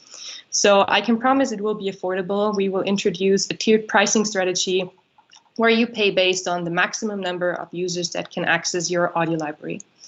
And recent trends show very well that we have just the right timing. Podcasts, voice messages, remote work are on the rise and even more boosted by COVID, actually. And so were learning and development budgets. And I think Clubhouse proved very well how strong these trends really are. But unlike them, we will focus on an on-demand B2B approach to bring the power of audio to the corporate world. And this we is a team of highly dedicated and committed people who have my back as a single founder and who bring the right know-how, motivation, and network to the table to help us grow. Thanks a lot for listening, and again for having me here online. Thank you, and good to see you. I hope you can hear the applause. It's a rare thing these days, but feel the love from Vienna. Let's see what our jury has to ask. Dear jury, who has a question? That's the part where you raise your hand and start talking. So if you have a question, there you go, Alyosha. Thank you very much for the pitch and a virtual welcome also. I think it was very smooth, very clear. The question that I have is when you think in terms of your target customers, I'm assuming you're targeting more sort of the corporate sector who needs a platform that you help them to run. So one question is a little bit, what do you think is sort of the steps, or you have two already in plan, but maybe you can talk a little bit about that. And then what would be interesting for me is what do you think is the biggest hurdle for them to sort of switch over to you and commit themselves to your product? Yeah, thanks. Very, very good question. So actually, we did it not in the normal way to first of all go with smaller companies and then target corporates. We switched it a bit. When it comes to corporates, basically, what we can see very often is that one big hurdle, of course, for them is to have some kind of, white glove service that helps them to implement the solution. So this is what we're doing at the moment. We have the software as a service concept live, but it still needs kind of manual support from our team to set it up properly and to get the process running. And this is what we are right now trying to automate. To also be able to make it fully self-service that we can target SMEs and just like really offer the service on top for corporates and then the self-service solution for smaller teams and for SMEs. Thank you. Time for one last question. Patrick. My question would be, what is the pricing model and what's the price point of your solution? So at the moment, when we are talking to corporates as potential clients, it is kind of a bit more complex pricing strategy. So we still charge based on audio library, based on how many users have access maximum to this audio library, so tiered pricing. And when we are launching the solution for SMEs, it will be a far lower pricing, so maybe even per user per month. We're not yet entirely sure how exactly that will look like, but definitely affordable. Thank you. Thank you very much. Good to see you again, Sophie. Looking forward to seeing you in person sometime soon. Take care and stay safe. Thank you. Thanks. And bye-bye. Now let's move on to our final pitch. That's pitch number 12. The company is called eSquirrel. Here's Michael of eSquirrel. Give it up for Michael. Yeah. You'll have to earn the next one, but you know so far. You're good? Whenever you're happy to start, stage is yours. eSquirrel works with almost all Austrian textbook publishers and brings the classroom into the 21st century. The 21st century, you might say, is already 21 years old. That's right. But imagine you fell asleep in a classroom 40 years ago. You wake up now and look around. What has changed? Almost nothing. Instead of videotape, students watch YouTube videos and sometimes they even read books as PDFs. Can this be everything? A teacher called me just recently and told me, do you know, Dr. Maurer, with your learning platform, I started to like teaching again. I've been a demotivated and frustrated teacher for 10 years now. I didn't like it. My students didn't like it. But since I started to use your app, I've been happy to teach again, and I see that on my students' faces as well. how does eSchool achieve this?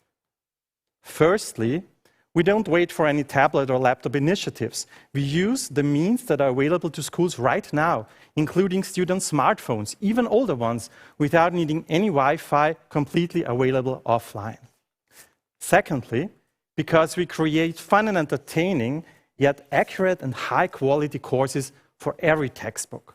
Students love to learn with our courses. They challenge each other, collect acorns, play through levels, so that they really like it and want to learn on their own. We achieve this by unifying concepts like blended, mobile, and adaptive learning, spaced repetition, and gamification. And thirdly, we make the life easier for teachers as well. Teachers tell us how fast they can give homework with eScroll, how much time they save every week by no longer having to correct tests because they can just see their students' results and learning analytics on our platform. So far, we have covered around 200 textbooks from almost all Austrian and also German textbook publishers, starting from the largest ones like ÖBV, Veritas, Lemberger, Hölzl, and so on. And we are a proud member of strong partnerships like the main Austrian and German educational alliances. We cover all subjects from biology over mathematics to German, English, French, Latin, Spanish, you name it, we have it. Our strong partner A1 Telekom Austria helps us to broaden our portfolio in Europe and put out our feelers on the American market. With now 350,000 created exercises, including audios, mathematical formulae, and explainer videos that have now already been answered 22 million times, 100,000 users, and a pool of 90 authors, including the author of Austria's #1 math textbook, we are growing rapidly. Our team creates 20 new courses every month. With the global trend of EdTech that ignited due to the corona pandemic, we started an industry that has just begun to skyrocket. Currently, there are around 400,000 relevant textbooks in Europe, and their digital appearance mostly limits itself to simple PDFs. Every publisher needs to spend at least hundreds of thousands of euros and several years to become digitally competitive, which small and medium publishers cannot afford. So they sometimes end up with very bad and cheap solutions. Instead, they get a validated, affordable, and high-quality solution with eScroll right here and right now. Thank you very much. Thank you very much. On the dot. On the dot. Kids, you know the drill by now. Aljoscha. Happy to go first. Thank you very much. Really a great pitch, and I think you're touching on a topic that is very top of mind for every parent at this point in time, right? So that's great to see. And maybe I have a little bit of a naive question, right? But what I'm wondering myself is a little bit, who's your paying customer at the end of the day? Yeah, so it starts with the publishers. They can decide either if they want to give the eScroll course for free to their books, then they pay us a yearly fee, or they put it out to be bought by the teachers and also parents and students themselves, then there is a profit share. Thank you. One more question to go. Whoever likes. Karina. Yes, you already mentioned that the pandemic obviously changed the whole edutech ecosystem. We can saw it also with how companies like GoStudent really benefited from it. I was wondering, how exactly did COVID change also your company, and how could you really make use of this pandemic for you now? Yeah, just to give you a number, in the 3 days following the school closings last year, we got as many new customers as we got in the first 3 months after the school opened in fall, the fall before. So there was a huge impact in users. We saw that really a lot of teachers already knew the product actually. They were thinking like, okay, perhaps let's wait a little until I can use this. And then there came the time where they know, okay, now we're gonna use it. We also got a new investment and grew our team from 4 people plus the 90 authors to 11 people working full-time for the company. Thank you very much. Well, that was it. Pleasure listening to your pitch. Thank you very much for your questions. Yeah, you can applaud if you feel like it. Thank you. We'll have to get used to that again.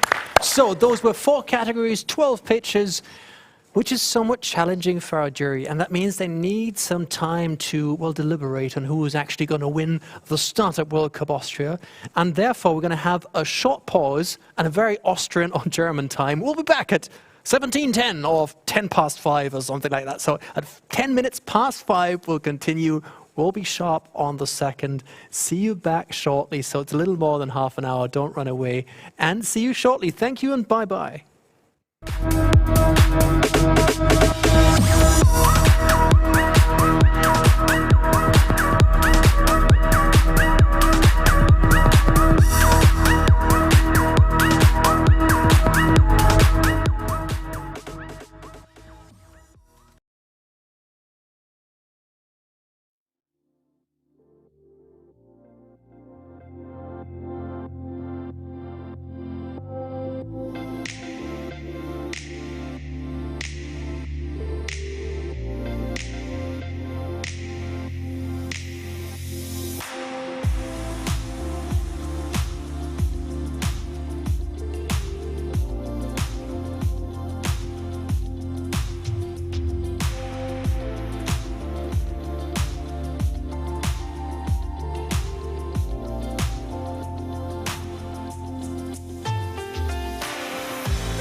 What's up, Internet? It's good to see you lot back again. By the way, I hope all of you are wearing pants, because I guess about 30% of you are not. No offense. Don't want to know about it. I'm just stating it.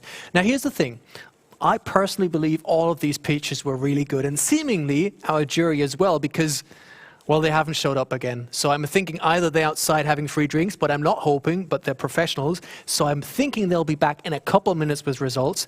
Don't go far. We're going to give them, how much time are we going to give them until we're back? Like, we're giving them 5 minutes, and then we'll drag them in by their masks, like COVID-friendly dragging in by their masks, of course.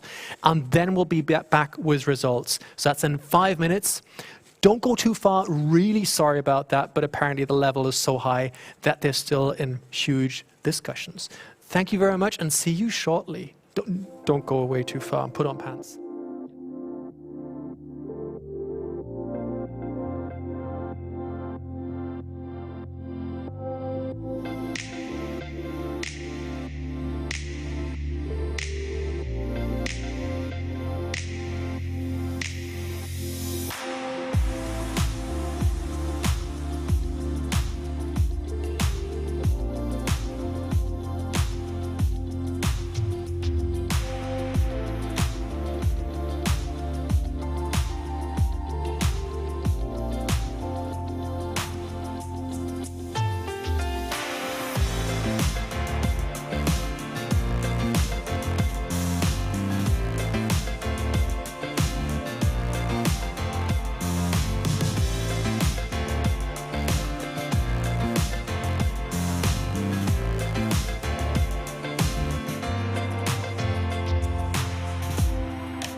And we are back. Thank you for being back, and trust me, it's going to be a good one. So again, thanks for being back, and now it's time to announce our winners. Before I do that, I'd like to tell you a little bit about the awards. And there's going to be two things that all of our 4 category winners are going to get. And then there's also something that our overall winner is going to get. Now, first of all, our category winners, all of them are going to receive a voucher for legal advice from Brandl and Talos, and they rank among the leading Austrian firms in the fields of capital markets, M&A, venture capital, and startups, banking and finance, gaming and entertainment, as well as white-collar crime. That sounds promising. Don't have any dumb ideas. The firm has advised numerous innovative startups from the first venture capital financing to successful IPOs. So that's the first thing they get. So for the category winners, €2,000, and for the overall winner, support worth €4,000 by Brandl and Talos. So that's really nice. I hope you don't need it for the white-collar crime, but all the other stuff, I hope you need it for IPOs, which would be good. And the second thing that all 4 category winners are going to receive are free festival tickets for the 15 Seconds Festival. And that's designed for those who never stop learning, and it's Europe's festival for curious minds. And it's a global platform at the intersection of business, innovation, and creativity that has since brought together more than 20,000 thinkers and makers from these areas all around the world, all to join them in Graz. Happening again this year, and together they've shared ideas, pushed each other forward, and helped shape the future. So Brandl and Talos on the one hand, and on the other hand, 15 Seconds Festival. And that's actually going to happen this year, and it's going to happen in person.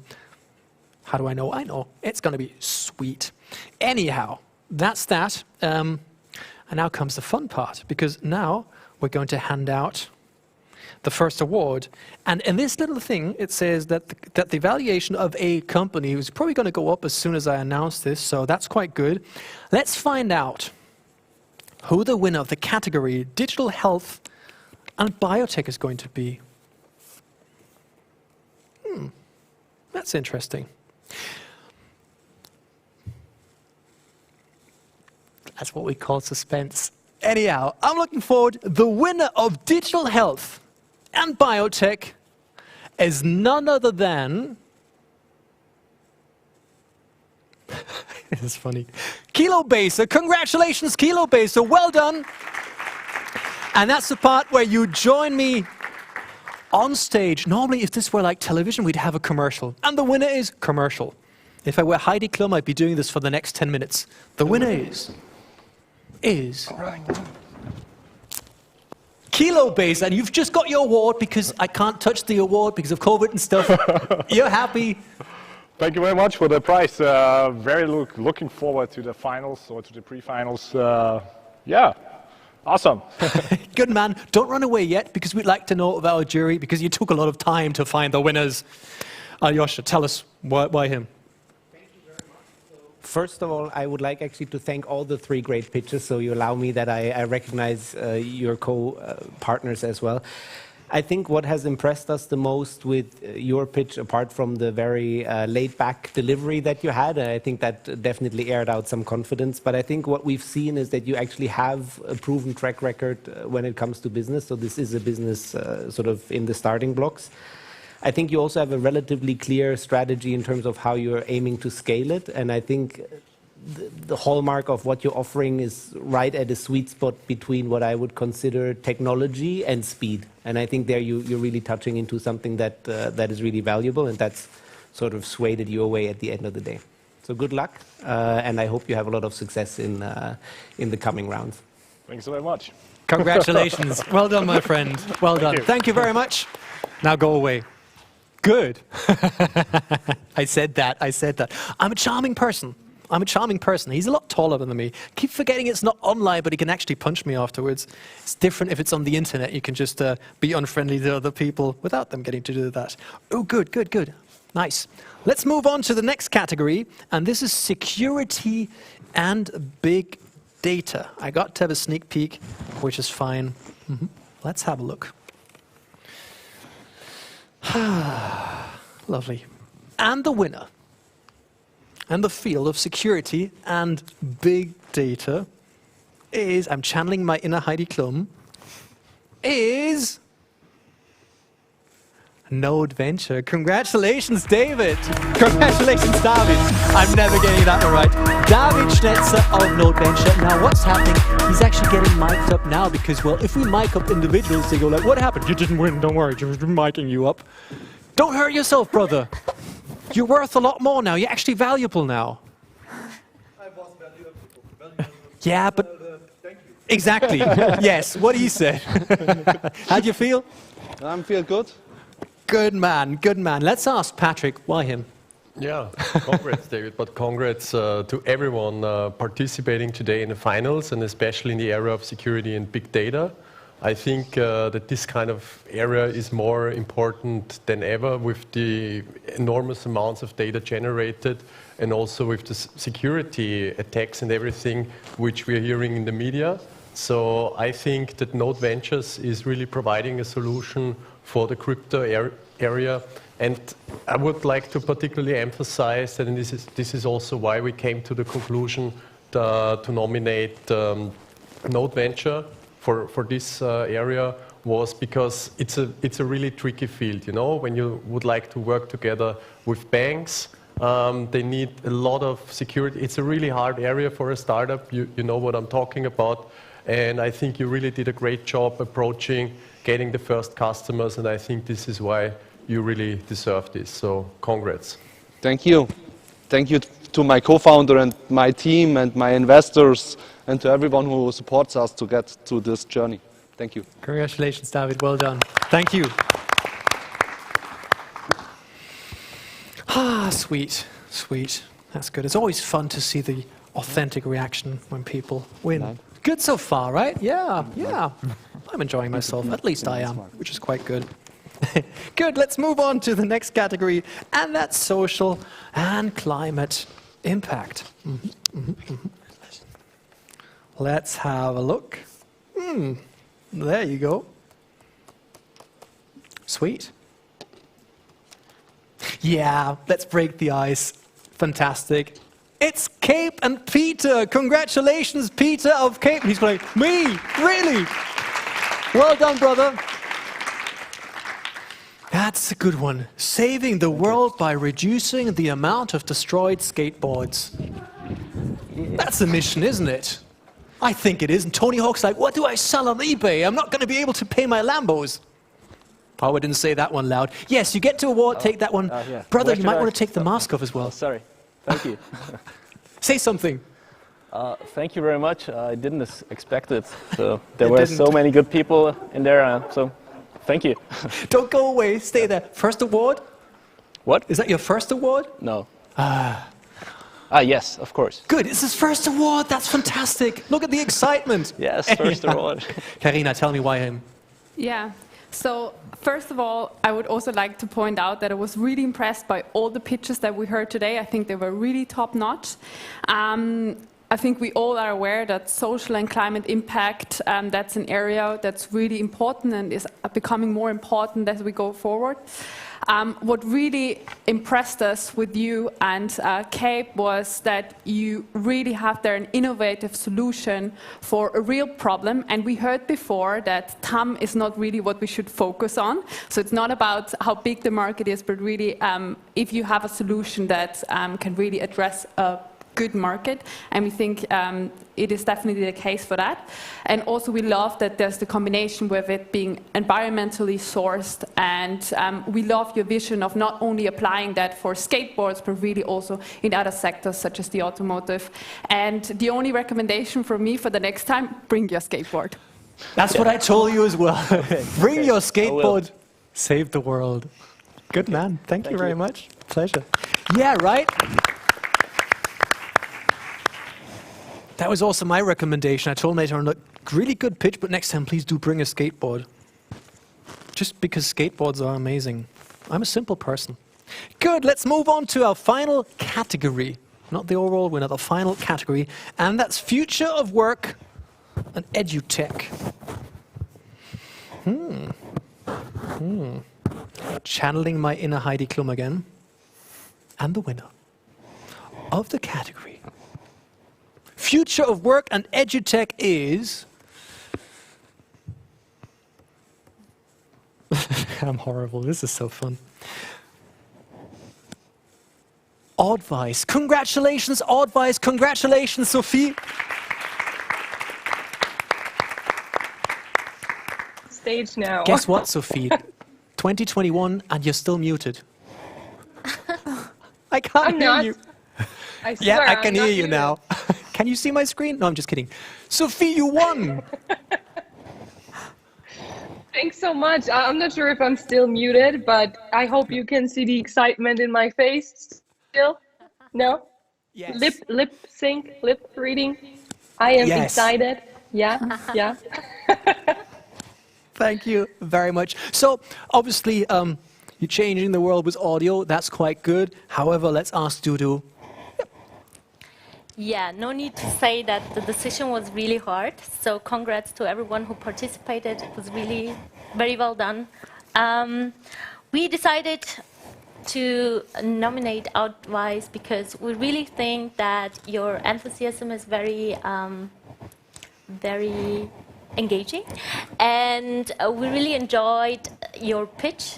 And it's a great sign that you already have convinced 2 great partners, and this definitely gives us the confidence that you'll continue this journey successfully. Thank you very Thank much. you so much. Sophie, that's a good reason to come back to Austria in one piece. Thank you so much. Take care, stay safe. I will. And see you soon. Take care and bye-bye. Thank you. 4 category winners, all of them excited. That's good, that's sweet. And now my job is to get someone on stage to tell you who's going to win the overall award, the Startup World Cup Austria. You've seen him this morning. Let's welcome him back on stage. Welcome back on stage, Michael Lapidus. Michael, the stage is yours. Give it up for Michael.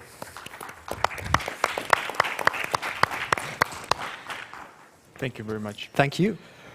All right, so I think it is a moment why we all have gathered here for. It is time to announce a regional champion from Austria and overall winner. And the winner is Cape Skateboards. Congratulations.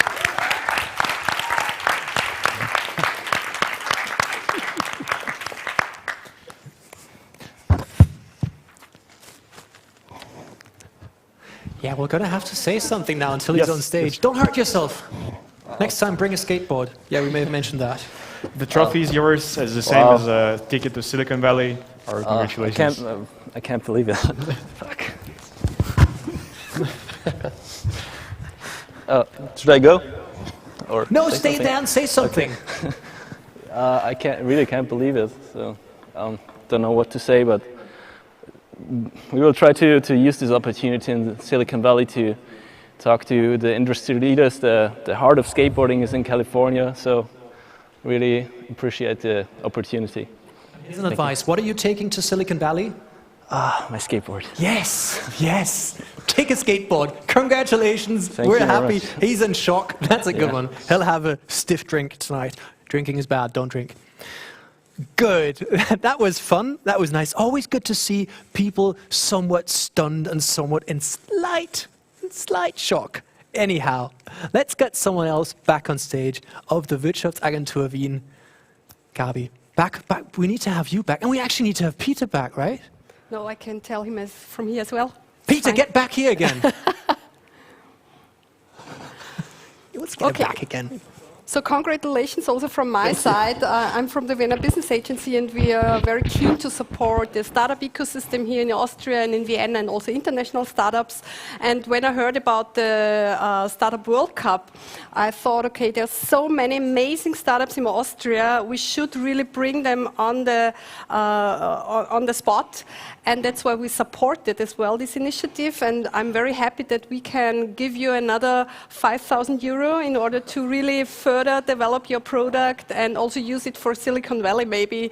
So congratulations and all the best for all the startups. I always say I'm very privileged because I know so many amazing startups, but I'm very happy that we can help in order to internationalize and give you this opportunity, really. Thank you so much. I would like to hug you, but I think that wouldn't look good now. But You know, it's fine. Thank you very much. Yep. Stay.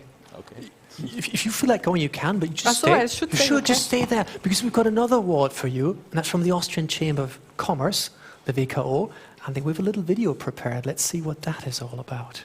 Okay. Let's roll the video.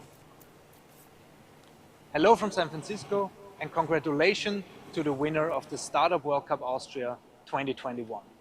We look forward to welcoming you soon here in Silicon Valley. You can work out of our co-working space Galvanize, situated right in the heart of San Francisco's startup ecosystem, once the COVID situation improves.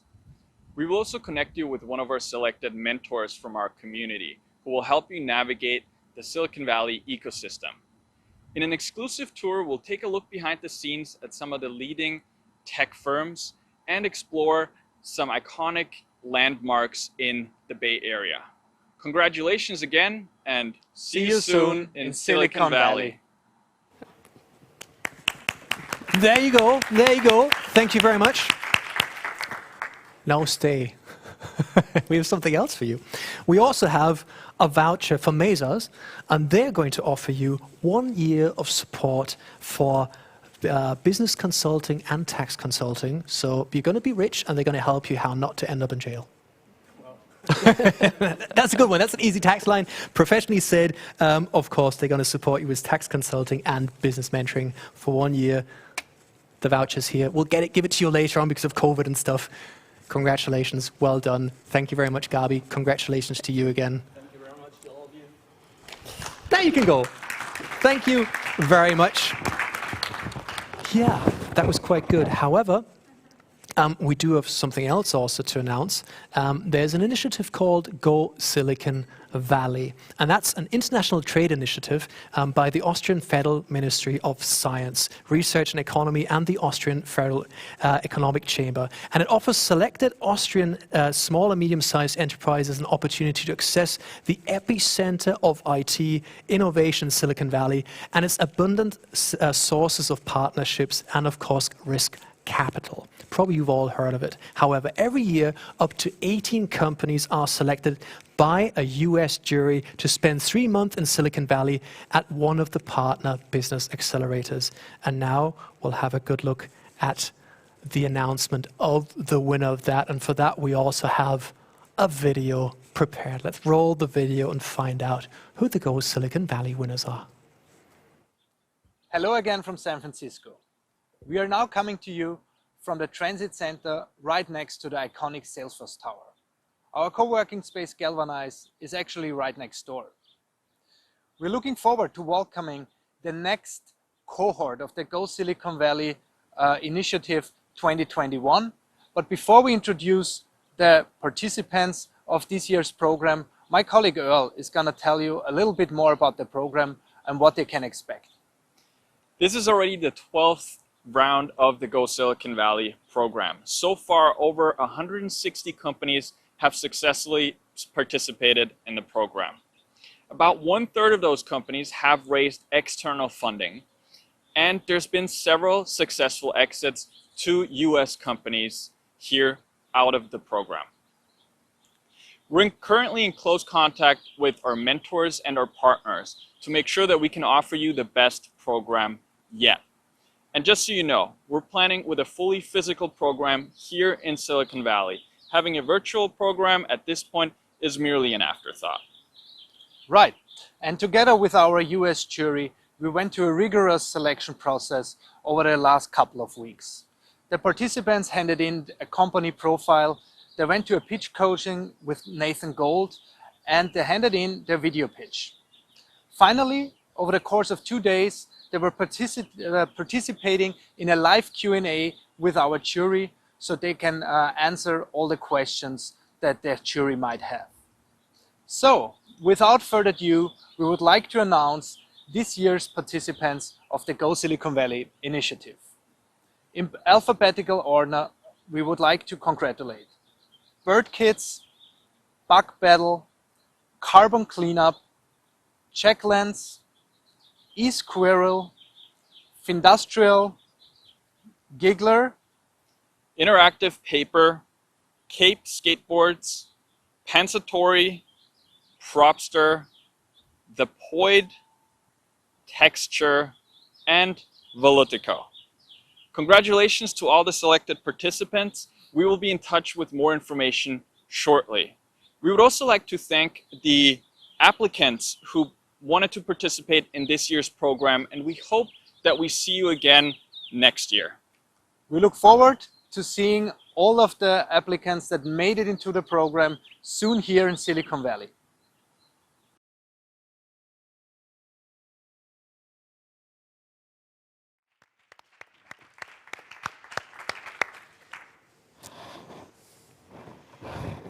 So there you go. Happy winners. And the funny thing is, I just kind of looked at our teams today, and two of them made it to Silicon Valley, and they're kind of sitting in a beeline, and the first seemed somewhat slightly relaxed, actually it's three, and kind of slightly relaxed. And the funny thing is, our buddy of Cape, I think he's going to really need a drink today. I think he's kind of in shock. He'll be like, oh, you'll have to reschedule, brother.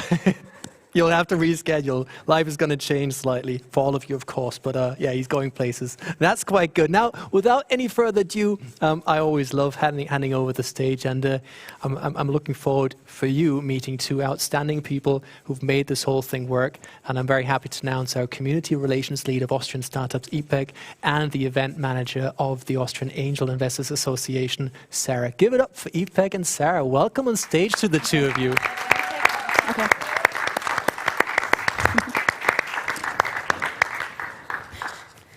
Thank you, Daniel. Thank you. Hello, everyone. I'm IPEG. And I'm Sarah. And we are both so honored to have organized and hosted the Startup World Cup for the first time in Austria. It was such a great and exciting journey for us.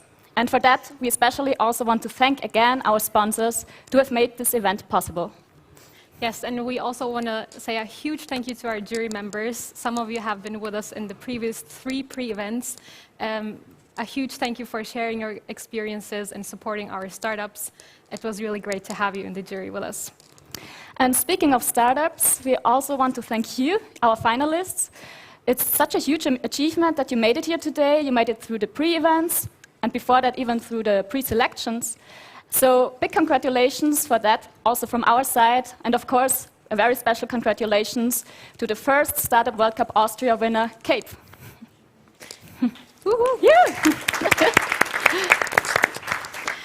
And also we had a great technical company with us, Be Seen Live, and also we had amazing speakers on stage, and also a big thank you to our video team and the photography team. Yeah, this would not have been possible without your support. And last but not least, our moderator, Daniel Cronin. Thank you for being so amazing today and moderating. It's always a pleasure to have you on stage with us. Thank you. And we're really looking forward to organizing and hosting Startup World Cup Austria also next year, and hope to see you with us next year as well. Thank you. Thank you very much. And in that sense, not much more to say other than to Cape, you should become our personal Conchita. Now go out and win this for Austria. No pressure, brother, but you could be the Conchita Wurst of startup land. Now that's amazing, isn't it? Jetzt hat den Schatz gewonnen. Anyhow, in that sense, thank you very much for joining us. Take care, stay safe, and hopefully see you all soon. Good night and take care, and goodbye.